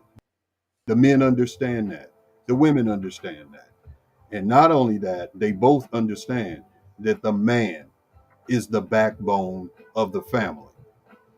And the woman is the support for the backbone. Hold everything down, yeah. You think about that. You think about what that means. Okay. These women here, they don't understand the nuance of that. They don't understand what that Mm-hmm. means. They want to either both be the damn backbone, you know, and don't neither one of them want to support the backbone. The backbone can't be the backbone without support. You You see? know where I see women like that, like with the degrees and the nice cars and the attitude.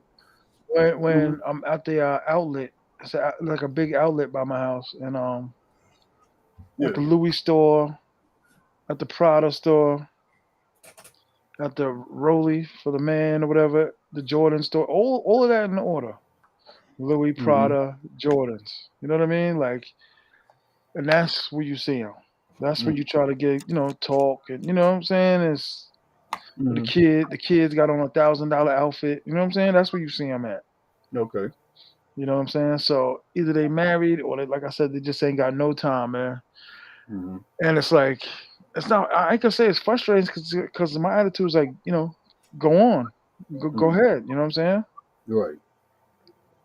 But it's like at the same time, it's like you don't want to do your sisters like that, but they leave you no other choice. Like I gotta feed. That's what I call it. I gotta hunt. So I Hmm. gotta be a man. I gotta be a man. I gotta be a man. So if I can't get it from you, I got to go. Hmm. I got to go white. See, the white corporate chicks that I was working with, they was getting dug out by all the dudes in the warehouse at my job. Hmm. Yeah. The Sambos, the field niggas. The field Hmm. niggas was digging out all the COOs and all that. Yeah, man. Hmm. The head of the vice, whatever, law department, stuff I can't even pronounce. You know what I'm saying? Vice president, Right. assistant manager. CO, yo, word up. Sambo was digging them out. Hmm. Pulling up in a car on lunch break. Pulling up in $100,000 car with weed smelling it. Hmm. Yeah, what up, kid? Yeah. Hey man, we've all seen them. I mean, I know plenty of girls, the man that was, hey man, they grew up with a silver spoon, man, and they gravitated to the dudes that was, they gravitated to the dudes that had the money, man, or the older dudes. So I mean, Hmm. this is just 100%. this is just how it is, man. I mean, you know that, especially coming from New York, man. If you was rocking back in the early '90s and the late '80s, Hmm.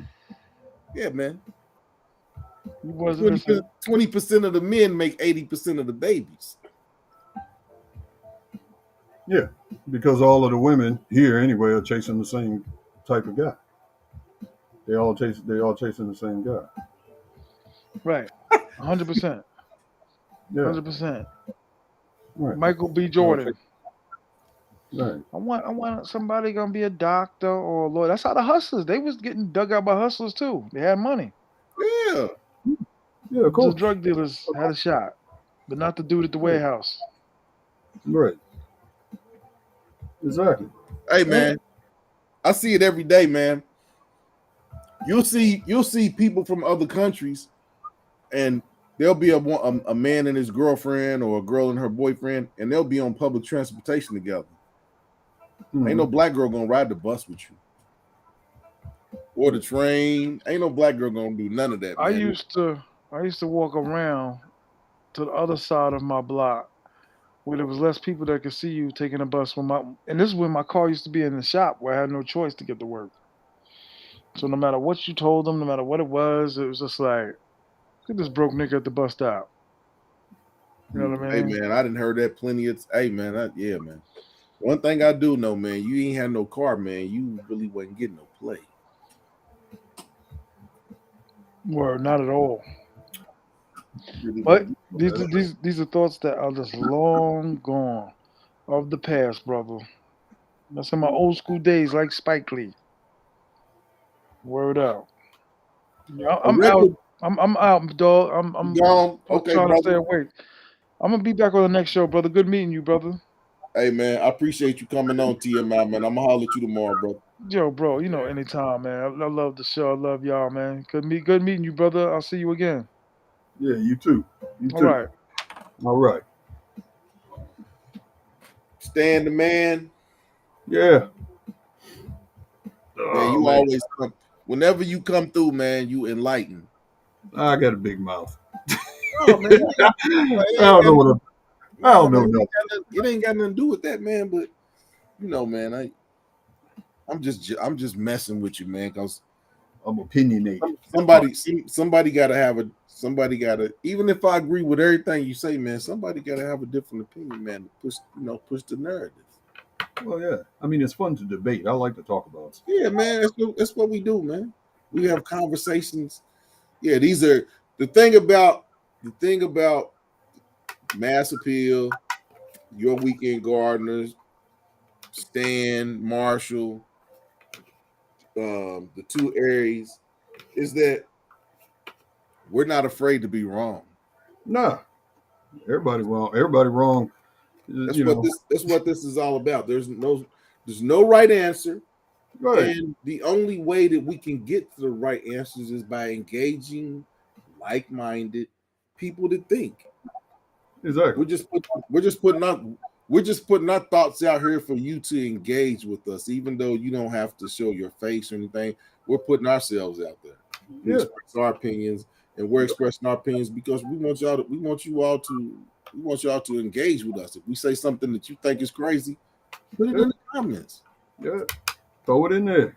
We have no problem, debating because Mhm. it's a meeting of the minds. It's not nothing that's, it's never gonna I'm never gonna debate with one of my brothers and it's gonna end and we're gonna be mad because it's just a conversation.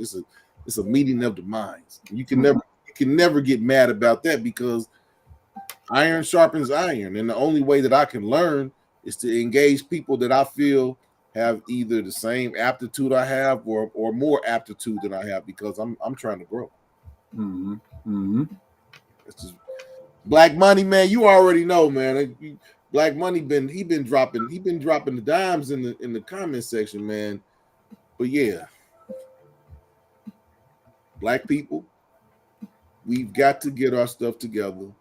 Mhm. There's so much more out there that's outside of America that we have access to now. Black people now make more money than we've ever made in the history of time. And it's really time for us to come together and build on that and try to do things because the thing about it is we can come on here and we can engage with y'all and we're engaging with you all because we're already on the path to what we're trying to do and we're trying to motivate other people to get on the same wavelength. Mhm. Nobody's perfect, nobody has the right answers, but together we can build and get the answers. Mhm. Yeah. We've been on here for 3 hours and something, Stan. I'm gonna let you have the last diatribe, 5 minutes, whatever, to recap what we've talked about. Your weekend gardener, he had to jump into bed, man. He got to get up and tend to the tulips in the morning. So I'm gonna let you have the last word, and we're gonna end this night. I It was a don't. good night. I can't really think of anything to say as a last word other than we have to as a people we have to really get our shit together because if we don't, oh boy, it's gonna be real bad. Now, I mean, earlier I said something about um, that if that I don't know how to put it, but we're gonna get clobbered.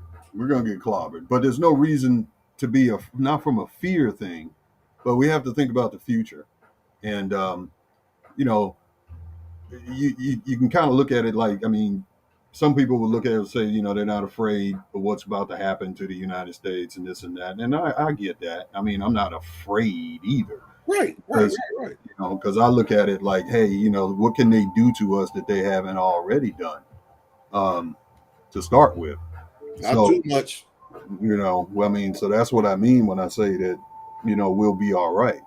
But going forward, I'm just going to borrow from Dr. Claude Anderson. We need to start moving. We need to start making a fist, moving like a fist instead of individual fingers.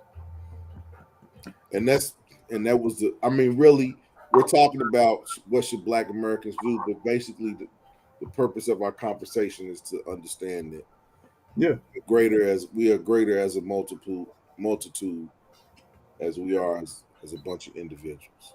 yeah. There's a lot of opportunity in it. I mean, the topic was supposed to be, should Black Americans consider moving outside of the United States? And my answer to that is yes, yes, they should. That's a definite. Mm-hmm. Yeah. Definite. But I really, really like to thank everybody for coming in here. Everybody that liked the chat. Everybody that commented in the chat, that liked the video. We really, really appreciate you all. We do this on Mondays and Thursdays. I'm not sure if I'm going to be on Thursday, but if I am, I will post a promo. It's my birthday week, and I think I'm going to Cancun, but Mm. I don't know. Somebody told me I need to save my money and do a staycation, and take care of some other things. But Cancun. I love Cancun. Been there 4 times over since the 80s, all the way up to a few years ago is the last time I went.